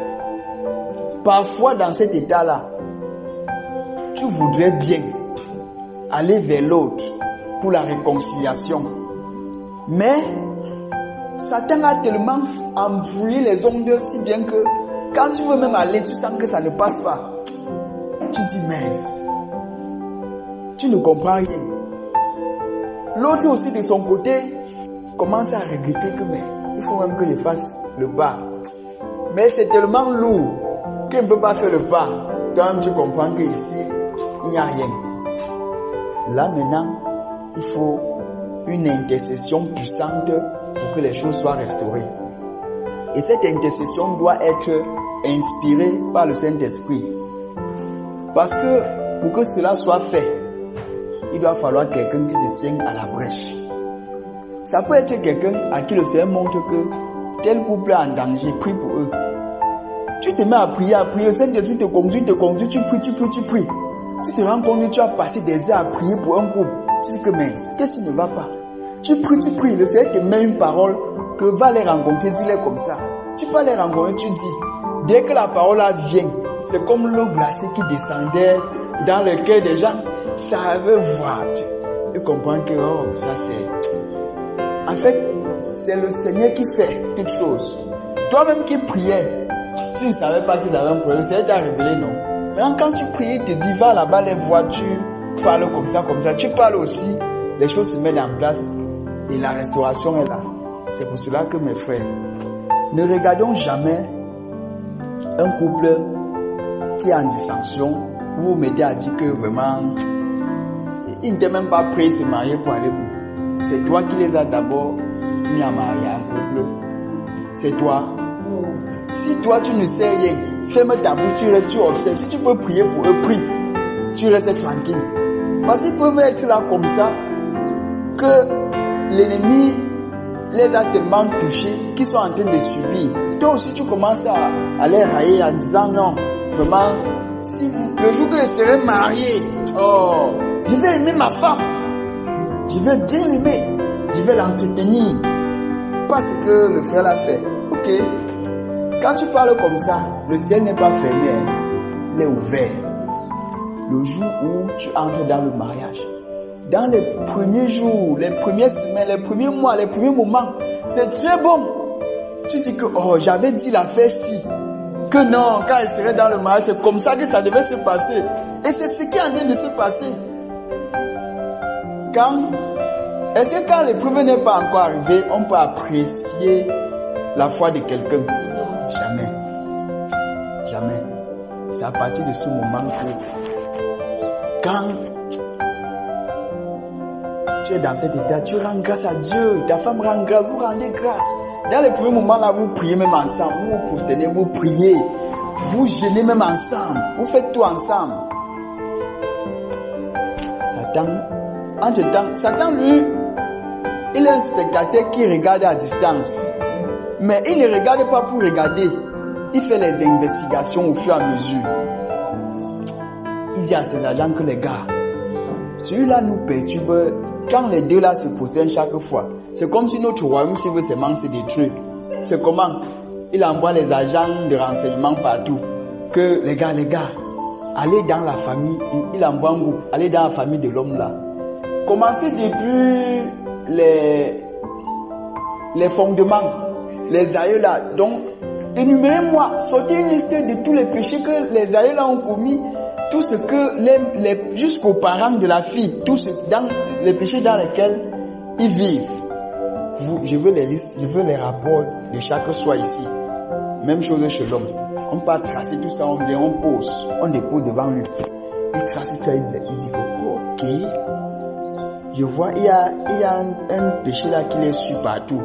Il y a un trait là qui les suit partout. Dans la lignée, il y avait les alliances de divorce. Je vois que depuis que l'autre s'est marié, divorcé à cause de l'alliance qui a été faite ici. Ok, on s'accroche sur l'alliance seulement. Maintenant, comme ils se sont mariés, ils n'ont pas eux géré l'histoire des alliances. Ok, on dit que bon, chez la femme, il y a l'alliance de divorce ici. Accrochons-nous dessus. Les gars commencent à secouer. C'est comme ça que la femme, quand on secoue, ça commence à agir, puisque l'alliance agit dans le sang. Ça commence à agir. Les jeunes là, les jeunes du père à la fille, ça commence à agir. On est en train de réclamer l'alliance. Maintenant, ça commence à créer le trouble en elle. Elle dit que mais, qui m'a amené dans le mariage ici? Donc elle commence à voir tout ce que son mari fait maintenant, comme c'est mauvais. C'est là où les choses commencent. Ça commence à créer les problèmes. Elle dit que vraiment, directement, quand son mari s'entend peut-être avec les sœurs, avec certaines personnes, elle commence à dire que pourquoi tu t'entends toi avec elle comme ça? Tu es sûr qu'il n'y a rien entre vous? C'est comme ça que ça commence. Le frère dit qu'il n'y a rien. Mais elle ne croit pas. La jalousie naît. Ça ouvre la porte. Satan, il entre. Dès lors que c'est bon, il s'installe, il commence à ravager. L'homme commence à réfléchir que mais je suis en train de vivre ce que le frère là vivait un jour dans son foyer. C'est là qu'on commence à comprendre. Mais si le frère là venait te dire, tu devais dire que ah, frère, c'est toi qui as tort. C'est toi qui as tort. Tu n'as pas raison. Tu as tort. ce que tu fais là, tu ne devrais pas faire ça, non? Quand toi-même, en fait, c'est quand toi-même tu te retrouves dedans, dans la même épreuve, que tu comprends mieux ce que l'autre vivait. Aussi longtemps que tu es à l'extérieur, tu es un spectateur, un acteur, non même pas un acteur, un spectateur. Tu regardes, tu observes. Tant que tu n'as pas vécu la chose, tu ne peux pas savoir, tu ne peux pas comprendre. C'est quand tu es dedans. C'est pour cela que je n'aime pas moi particulièrement, je n'aime pas demander à quelqu'un, tu aimes ta femme ou bien tu aimes ton mari. Si c'est une question que le Saint-Esprit utilise la bouche pour poser, c'est différent. Mais de moi, de me porter mes pieds pour dire que si tu aimes vraiment ta femme, mes frères, c'est dangereux. Parce que si tu poses la question là, si c'est pas le Saint-Esprit qui pose ça, tu es en danger. Parce que un jour, quand il va te mettre devant la barre, toi-même tu vas comprendre que non. Le genre de questions là, ça ne doit pas être posé. C'est pour ça que l'ennemi n'aime pas l'harmonie dans le couple. Il va toujours combattre de toutes ses forces pour qu'il y ait la séparation. Si l'homme n'est pas ferme pour pouvoir faire appel à la réconciliation chaque fois, Satan va le, je ne sais pas comment il veut dire, il va le projeter à des kilomètres où il ne pourra plus jamais revenir. C'est pour cela donc que la femme a le rôle à jouer, l'homme a le rôle à jouer. Si un foyer commence par les disputes, ça veut dire qu'il y a un problème. Si déjà l'ennemi ne parvient pas à détruire par les disputes, c'est que le Seigneur a fait quelque chose. Si l'ennemi intervient pour détruire par les disputes jusqu'à ce que le divorce arrive, ça veut dire que l'agent de Satan qui tenait le foyer là a vraiment signé que les deux vont se séparer. Par orgueil de l'homme, on arrive à un stade où on dit que non, je la veux même plus. Je la veux même plus. Je ne sais même pas ce qui m'avait poussé à l'aimer. Je ne sais même pas ce qui m'avait poussé à l'aimer. Et comme nous les hommes, on a tendance à voir une femme à l'extérieur comme étant plus belle que celle qui est à l'intérieur, on se marre. En fait, on voit ça parce que l'homme a toujours un regard, il veut dire, il regarde à ce qui frappe les yeux. Il ne regarde pas à la profondeur, à l'intérieur, à l'interne. Celle avec qui il est aujourd'hui, et avec qui, bon, peut-être il divorce, c'est celle-là que dès les premiers jours, il disait que, oh, même si on met Catherine, on met Marguerite, on met celle-ci, je ne pourrais jamais sacrifier mon amour. Mon amour est seulement pour toi. Mais au fur et à mesure, dans les difficultés, quand on disait devant le meilleur, pour le meilleur et pour le pire, dans les difficultés, quand on rencontre les épreuves ensemble, on a comme tendance que la substance là, qui nous donnait d'aimer l'autre là, a disparu. On a comme tendance que, mais cette substance là n'existe plus. Comment donc faire pour que ça revienne? C'est le plus souvent le côté là qui est difficile. C'est le Seigneur qui peut résoudre ça. Mais si on ne part pas vers lui, on reste de notre côté en disant que non, ceci là vraiment, je ne sais même pas pourquoi je l'avais aimé. C'est que ça va s'éteindre. Et on va finir par détester celle qu'on a pris du temps pour aimer. Celle qu'on a eu à aimer, on va finir par la détester. Et pour finir, on va se retrouver, les yeux vont commencer à regarder à l'extérieur. On va voir celle qui est à l'extérieur plus belle que celle qui est à l'intérieur. Par conséquent, l'adultère commence à naître. On commence à convoiter dans le cœur. Parce que c'est un des sites, quiconque regarde pour convoiter a déjà commis un adultère avec elle dans son cœur. Donc on commence à regarder pour convoiter que vraiment, celle-là, elle se comporte mieux. Elle se comporte mieux. Tu n'as même pas encore vécu avec elle, mais tu dis qu'elle se comporte mieux. Quand 2 ans vont passer, tu vas dire que, hey, est-ce que c'est pas moi qui suis le problème? L'autre était parti, celle-ci là, c'est comme si je ne l'aime pas aussi. C'est tout comme ça. Le divorce. C'est pour cela que vous voyez, les gens divorcent, ils se remarient, divorcent, ils se remarient. parce que on n'a pas appris à supporter.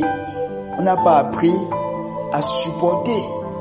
La parole nous a dit, maintenant il faut que nous prions le Père qui bâtisse le caractère de l'amour là en nous. Parce que dire l'amour supporte tout là. Mes frères, je vous assure, les mamans, vous qui êtes là, l'amour supporte tout là. Si on prend ça, on applique sur le Seigneur Jésus, ça s'applique naturellement. Mais si on applique ça sur nous, je vous assure, on ne peut pas s'en sortir. Parce que quand ton frère te blesse, mince, ton frère quitte, imagine tu es quitté de la maison, tu as ciré ta chaussure, ta paire de chaussures, tu as bien ciré, tu as pris du temps, même 45 minutes pour cirer seulement la chaussure. Et le jour là, il n'a pas plu, il fait soleil, tu sors, tu dis que comme il ne pleut pas aujourd'hui, je vais rentrer avec ma chaussure comme je suis parti. Tu arrives quelque part, un frère, tu ne sais d'où il sortait. Il t'a piétiné là, il a même mis la saleté. Peut-être il y a un reste de boue en bas sous sa chaussure. C'est ça qui passe sur ta chaussure là. Mais, mon frère, il dit, on a un problème. Mon frère, pardonne-moi. Ah, va là-bas, pardonne quoi. En fait, c'est que le cœur a tellement aimé la chaussure au point de s'accrocher sur la chaussure. De telle sorte que quand tu regardes ton frère, la chaussure est plus importante que ton frère. C'est pour cela que quand il pose cet acte-là, tu ne prends pas la peine de réfléchir que mais qui est-ce qui est devant moi? Mon frère, par rapport au matériel, c'est qui? C'est quoi? Donc, en fait, c'est ça qui ferme nos yeux. Et lorsqu'on est à ce stade-ci, on ne fait pas attention, Satan va prendre notre cœur. Maintenant, on arrive à ce niveau, on dit que vraiment, qu'est-ce qui m'a même poussé? Qu'est-ce qui m'a même poussé? Alors qu'on pouvait se retenir. C'est pour nous dire qu'en réalité, l'homme a un côté de sa vie que lorsqu'il ne parvient pas à le maîtriser par la parole, il ne parvient pas à travailler pour que le caractère de Christ l'habite totalement, il aura toujours les difficultés de pouvoir comprendre la volonté de Dieu face à certaines situations qui lui arrivent dans la vie. C'est pour cela donc que chacun de nous doit regarder le côté de sa vie où il remarque qu'il y a quelque chose qui ne donne pas et implorer la grâce du Seigneur afin que le Seigneur le détache de cela et qu'il bâtisse en lui son caractère. Parce que ce n'est qu'avec pas le caractère de Christ. À un moment même de ma marche avec Dieu, je crois que c'était en 2012-2013. Et quand même je faisais cette prière-là, quelques années plus tard, j'avais laissé. Par la suite, j'avais encore repris ce même sujet de prière. Je priais, j'avais un sujet de prière où je demandais à Dieu, je disais que, en fait, quand le Seigneur m'avait témoigné son amour, j'avais compris que Dieu est amour.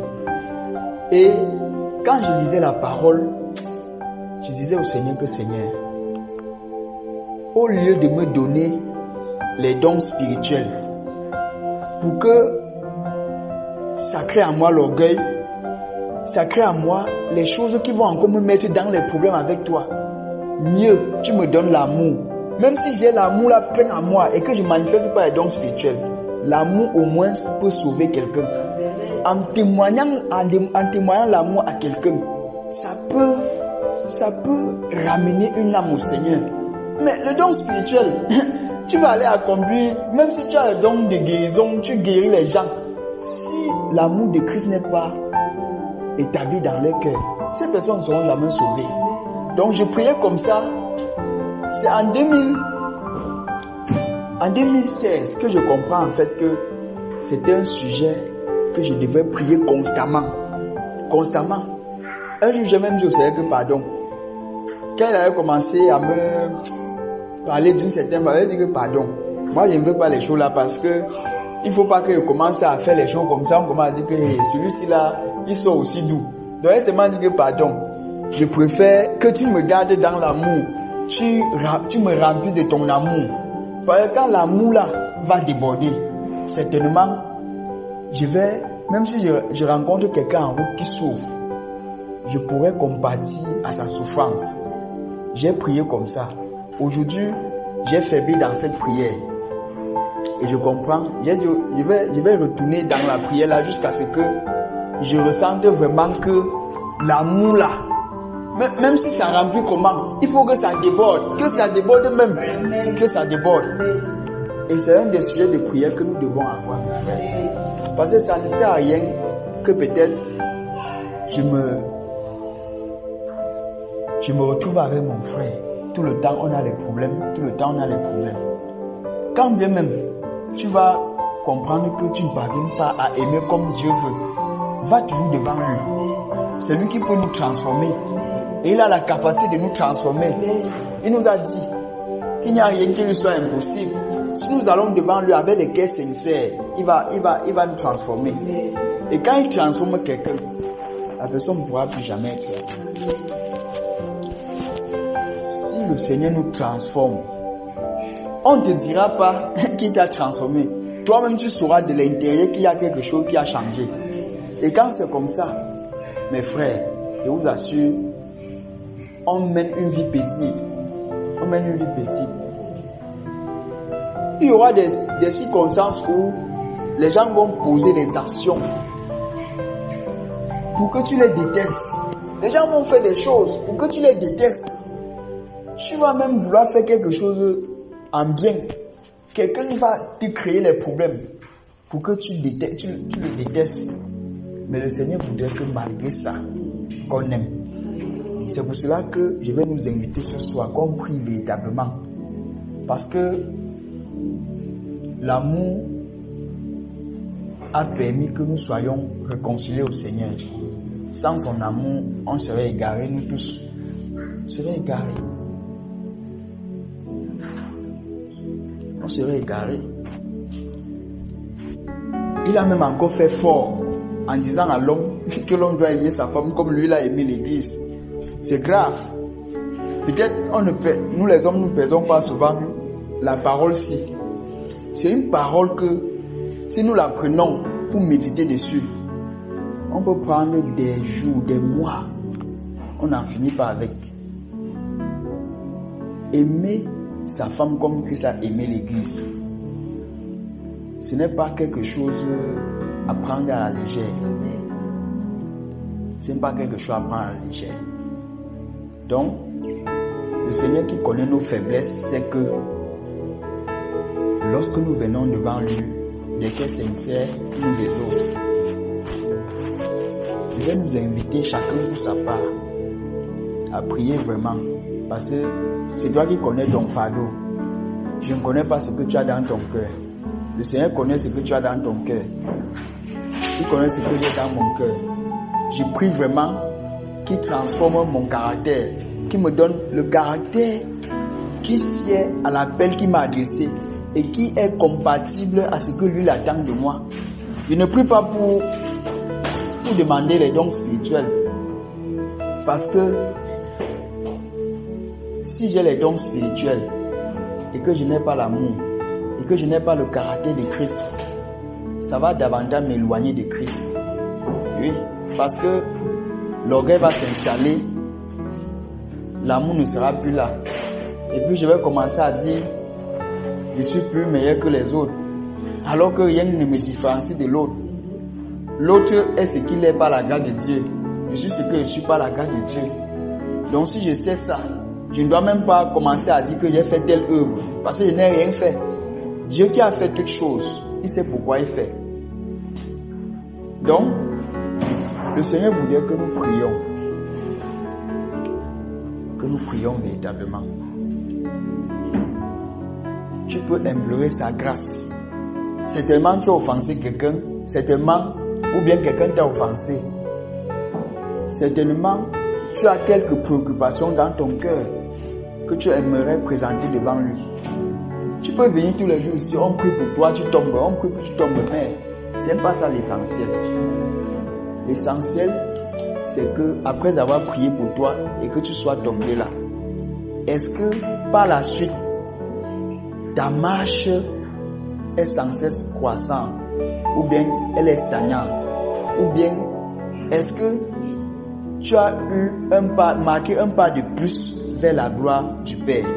Si la question là c'est non, si la réponse c'est non, c'est qu'il n'y a pas l'avancement.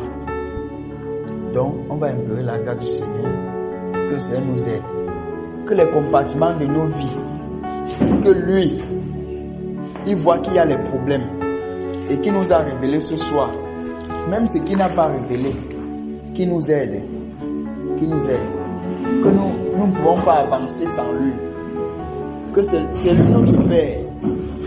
Il peut nous parfaire comme il veut. Il peut nous donner la grâce de ne plus refaire ces choses que nous faisons chaque fois nous tombons. Il peut nous donner la grâce. Il peut nous faire grâce en sorte que nous sortons d'ici étant vraiment transformés et qu'on puisse avoir son caractère en nous. Parce que c'est ce caractère-là qui va faire en sorte que lui va commencer à déposer les biens. Il nous a promis réserver tout, bénir de toutes sortes de bénédictions spirituelles dans les lieux célestes en Christ. Donc, il veut relâcher ces bénédictions. Il faudrait que nous soyons capables de les contenir pour que l'orgueil ne vienne pas nous abattre. Amen. Nous louons sa grâce.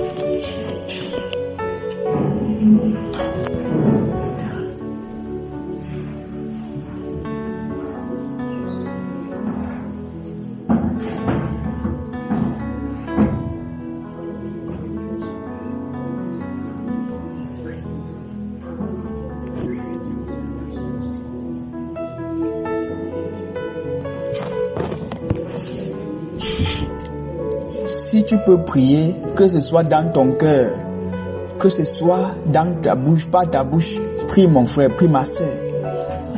Ce que le Seigneur est en train de faire, tu ne peux pas savoir.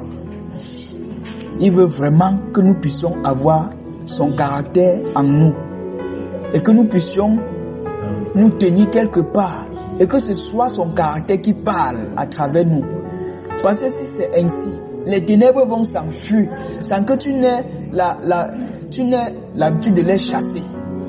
Si tu marches dans le caractère de Christ, à un moment donné, il va te conduire à poser des actions que toi-même, tu ne pourras pas connaître l'issue. Prie vraiment que le Seigneur t'aide. Seigneur, je te suis reconnaissant pour ta bonté, ta miséricorde, ton amour, tes compassions dans nos vies. Seigneur, tu as aujourd'hui parlé par ton serviteur Yannick. Oh Seigneur de la foi, et aujourd'hui encore ce soir, tu nous parles de ce que nous devons avoir ton caractère bâti en nous, Père, pour pouvoir faire toutes choses selon toi, Seigneur. Seigneur, les choses que nous contemplons tous les jours sont des sources de distraction pour nous, dans nos cœurs, dans nos pensées, Père. Nous sommes touchés de près comme de loin par ces choses qui nous distraient, Seigneur, et qui nous empêchent d'entrer dans une véritable vie de communion avec toi. Seigneur, aujourd'hui encore, tu nous interpelles sur notre marche, sur comment nous devons voir notre communion avec toi, sur comment nous devons considérer le tir, sur comment nous devons reconsidérer nos voies, Père, nos objectifs, Seigneur, avec toi. Seigneur, nous avons faibli, nous avons failli, nous avons trébuché. Oui, Seigneur Jésus-Christ de Nazareth, nous te supplions, Père, de nous venir en aide, afin de reconquérir nos cœurs, pour qu'ils soient tout entiers à toi, pour obéir à ta voix, pour obéir à ta voix. Seigneur, aujourd'hui encore, tu nous interpelles sur notre marche, sur notre conduite à l'égard de nos frères. Oui, Seigneur, par nos paroles, par notre comportement, Père, nous te supplions, Seigneur, de nous faire grâce, de nous faire grâce, de nous faire grâce.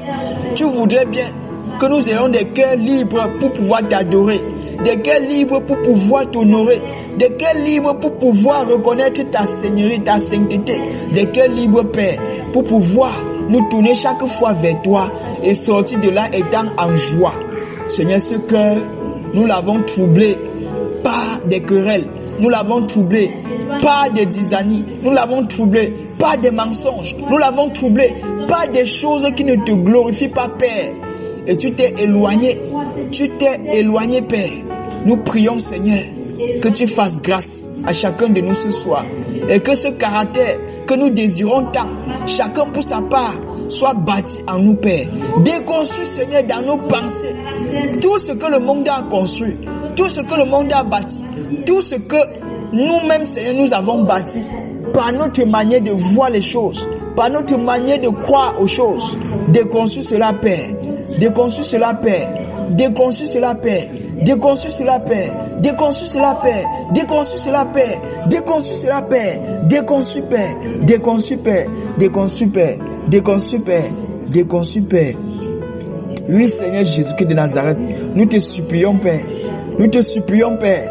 Nous te supplions, Père. Seigneur, tu as toi-même donné la règle, Seigneur, qui est l'amour. La règle qui est l'amour. L'amour, oh Seigneur Jésus-Christ de Nazareth. Et tu nous as dit même le matin que nous devons, oh Seigneur, nous exciter à l'amour. L'amour, Seigneur Jésus-Christ de Nazareth. C'est par cet amour, Père, que tu es venu. Nous avons longtemps parlé d'amour. Nous avons longtemps parlé d'amour. C'est le moment de pratiquer véritablement, Père, cet amour. Cet amour, Seigneur. Cet amour, Seigneur. Cet amour, Seigneur. Père, pour le pratiquer véritablement, Seigneur, il faut que le caractère mauvais qui a été bâti en nous, qui a été conçu en nous, soit déconstruit, Père. Soit déconstruit, Père. Soit déconstruit, Père. C'est l'amour parfait. Oui, Seigneur Jésus-Christ de Nazareth, c'est cet amour que nous désirons. Oui, Seigneur, nos membres répondent présent. Nos membres répondent présent pour, oh Seigneur, pratiquer ton amour. Pour pratiquer ton amour. Pour pratiquer ton amour. Pour pratiquer ton amour. Oui, Seigneur Jésus-Christ de Nazareth. Seigneur Jésus-Christ de Nazareth. Oh Seigneur, nous ne pouvons pas croire. Nous ne pouvons pas croire que Satan nous a longtemps eu, Seigneur, par sa façon de faire, pour troubler les relations entre frères et sœurs, pour troubler les relations entre frères et sœurs, pour troubler les relations entre frères et sœurs, pour troubler les relations entre couples, Seigneur, pour troubler les relations, Père, pour troubler les relations, Père. Seigneur, pardonne. Aie pitié, Seigneur. Aie pitié, Seigneur. À l'instant où nous parlons, Père, tous ceux qui sont dans les dissensions, tous ceux qui sont dans les dysanies, Père, à cause d'une parole, à cause d'une mésentente, à cause d'une incompréhension, Père, nous prions que tu rétablis la paix. Nous prions que tu rétablis la paix. Nous prions que tu rétablis la paix. Nous prions que tu rétablisses la paix. Tu rétablis la paix. Que tu rétablis la paix. Que tu rétablis la paix. Que tu rétablisses la paix. La paix, Seigneur. La paix, Seigneur. La paix, Seigneur. La paix, Seigneur. La paix, Seigneur. La paix. Oh Seigneur Jésus-Christ Nazareth. Seigneur, tous les frères qui se sont comportés d'une manière comme d'une autre pour blesser les sœurs, pour blesser les sœurs, pour blesser les sœurs. Oui, Père, nous prions que tu pardonnes. Nous prions que tu pardonnes. Nous prions que tu pardonnes. Nous prions que tu pardonnes. Nous prions que tu pardonnes. Nous prions que tu pardonnes. Nous prions que tu pardonnes.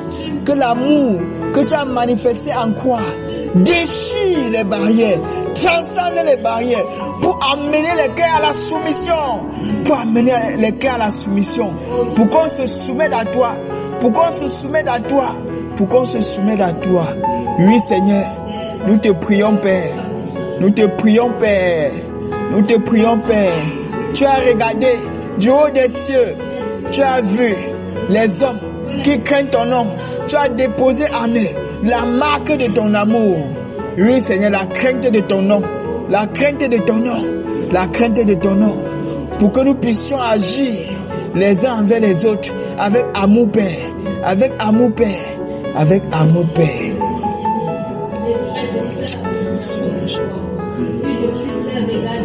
Oui, Seigneur Jésus-Christ de Nazareth, tu as même donné par la bouche de ton serviteur. Oui, Seigneur Jésus-Christ de Nazareth, que nous devons nous aimer. Nous devons nous aimer. Et que cela ne se limite pas dans les paroles. Oui, Seigneur, ça va au-delà des paroles que nous prononçons en disant mon frère, ma sœur, je t'aime. Oui, Seigneur, ça va au-delà de cela. Ça doit se démontrer, Père. Ça doit se démontrer, Père, par notre conduite, par notre conduite, par notre conduite. Merci Père. Merci Père. Et si merveilleux l'amour de Dieu, et si merveilleux l'amour de Dieu, et si merveilleux, oh quel amour, comment il est si grand qu'on ne peut le, il est si qu'on ne peut le, il est si qu'on ne peut le, oh quel amour, l'amour de Dieu, l'amour de Dieu est si merveilleux, l'amour de Dieu est si merveilleux, l'amour de Dieu est si merveilleux, oh quel amour. Ma sœur, l'amour de Dieu a été manifeste pour toi. L'amour de Dieu a été manifeste pour toi. Dis-lui merci pour son amour. Dis-lui merci pour l'amour qu'il a pour toi. Seigneur, merci pour l'amour que tu as pour mon frère. Merci pour l'amour que tu as pour moi. Merci pour l'amour que tu as pour ma sœur. Merci pour l'amour que tu as pour nous, Seigneur. Sans ton amour, Seigneur, nous serions perdus, égarés. Seigneur, car ton amour nous a introduits dans ta sainteté, dans ta sainteté, dans ta sainteté, dans ta sainteté, dans ta sainteté, dans ta sainteté, dans ta sainteté. Merci Père. Seigneur, je te rends grâce pour la sœur qui a écouté cette parole et qui a décidé de prendre des résolutions fermes. Pour le frère qui a écouté cette parole et qui a pris la décision de prendre des résolutions fermes. Que tu apportes la paix dans son cœur. Que tu apportes la joie dans son cœur. Que tu apportes la joie dans son cœur. Que tu apportes la joie dans son cœur. Et que ton tabernacle en lui ou en elle, Seigneur, soit davantage bâti. Soit davantage bâti. Soit davantage bâti. Bâti pour toujours. Bâti, Père. Que ce caractère soit bâti. Que ce caractère soit bâti.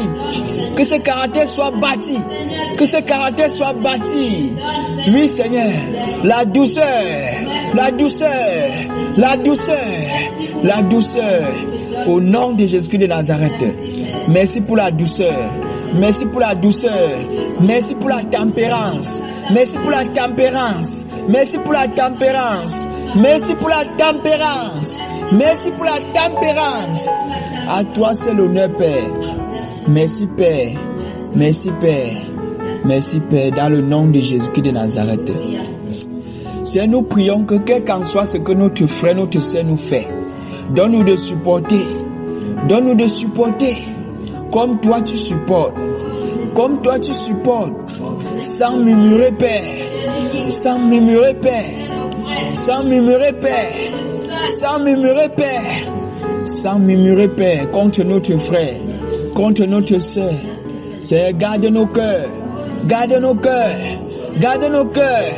Merci, Père. Merci, Père. Que toute la gloire te revienne. Que toute la gloire te revienne. Dans le précieux nom de Jésus-Christ de Nazareth. Merci, Père. Merci, Père.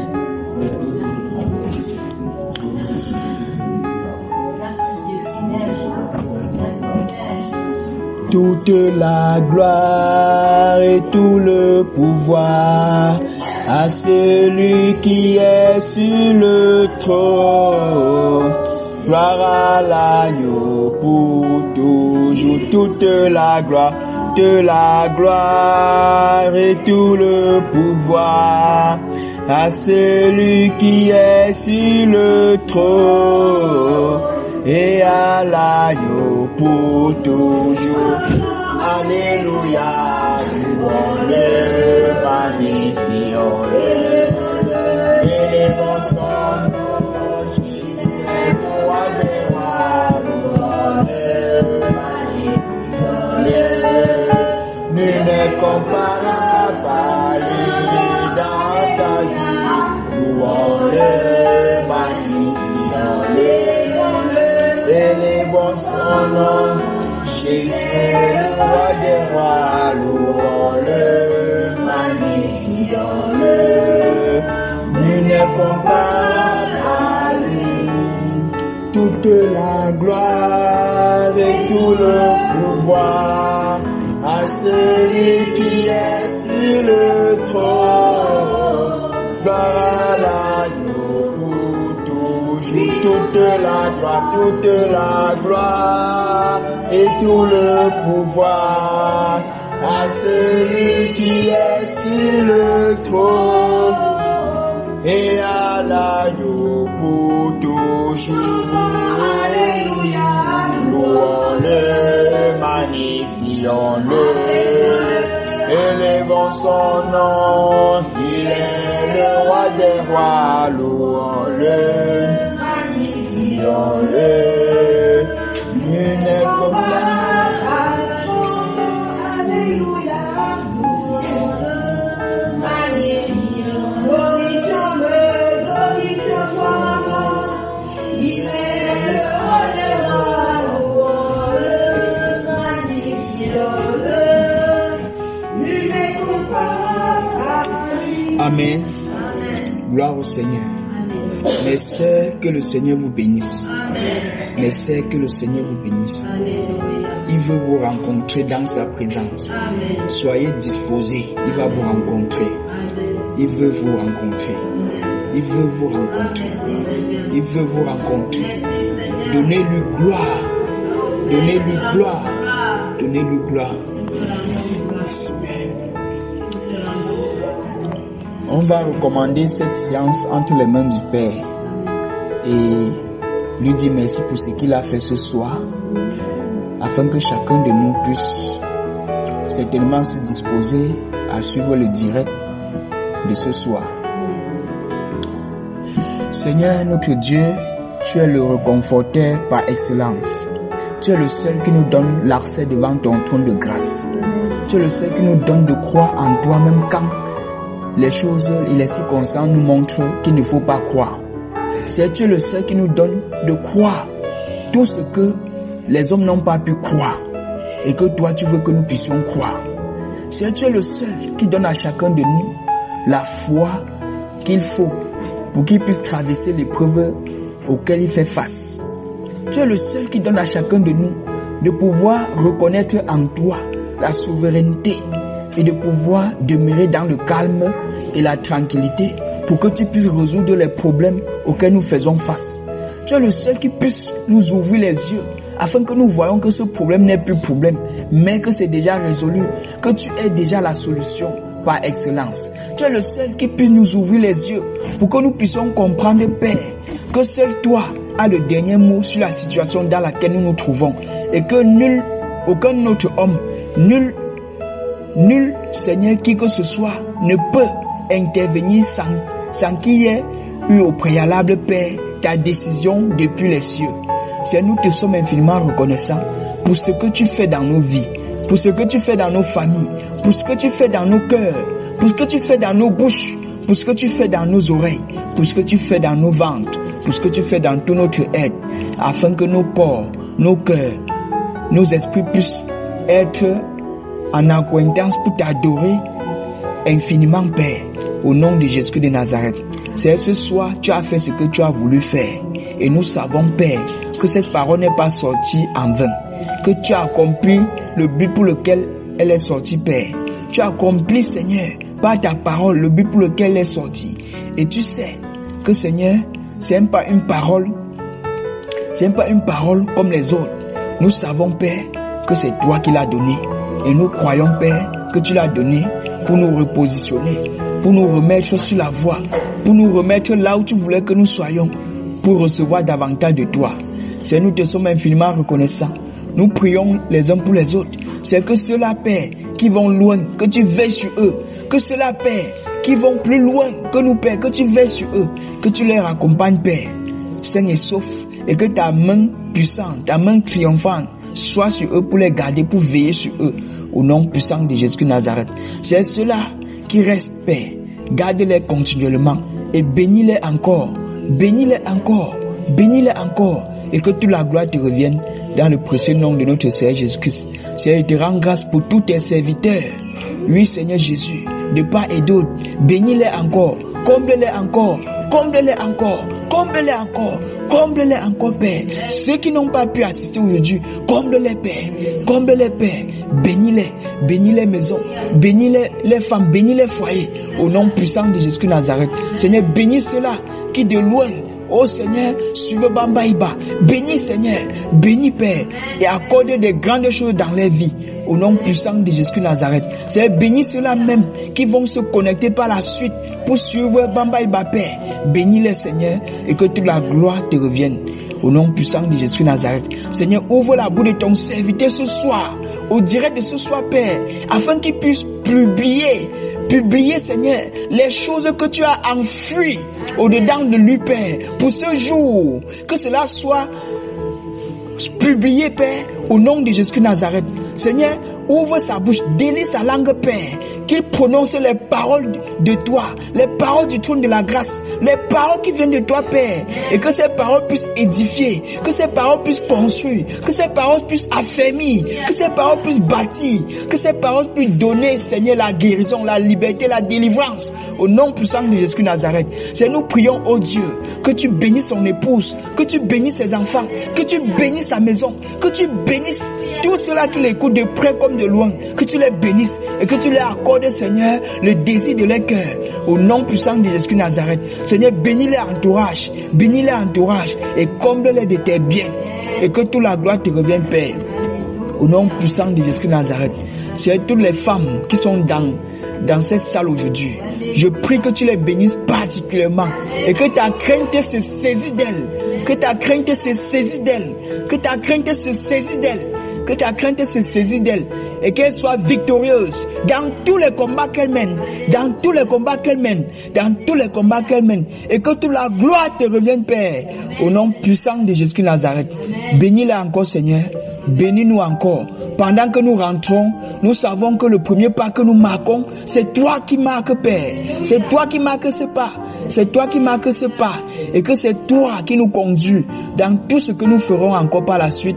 Que toute la gloire et l'honneur te reviennent, Père, dans le précieux nom de notre Seigneur et Sauveur Jésus-Christ. Amen. Amen.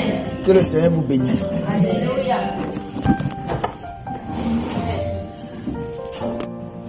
Donc, il y a le direct ce soir. Connectez-vous sur Bambaïba, likez et faites des commentaires. Rendez grâce au Seigneur. Dites bienvenue dans sa sainte présence. Amen. Voilà. Que le Seigneur vous bénisse. Amen. Amen, amen. Le Seigneur bénisse.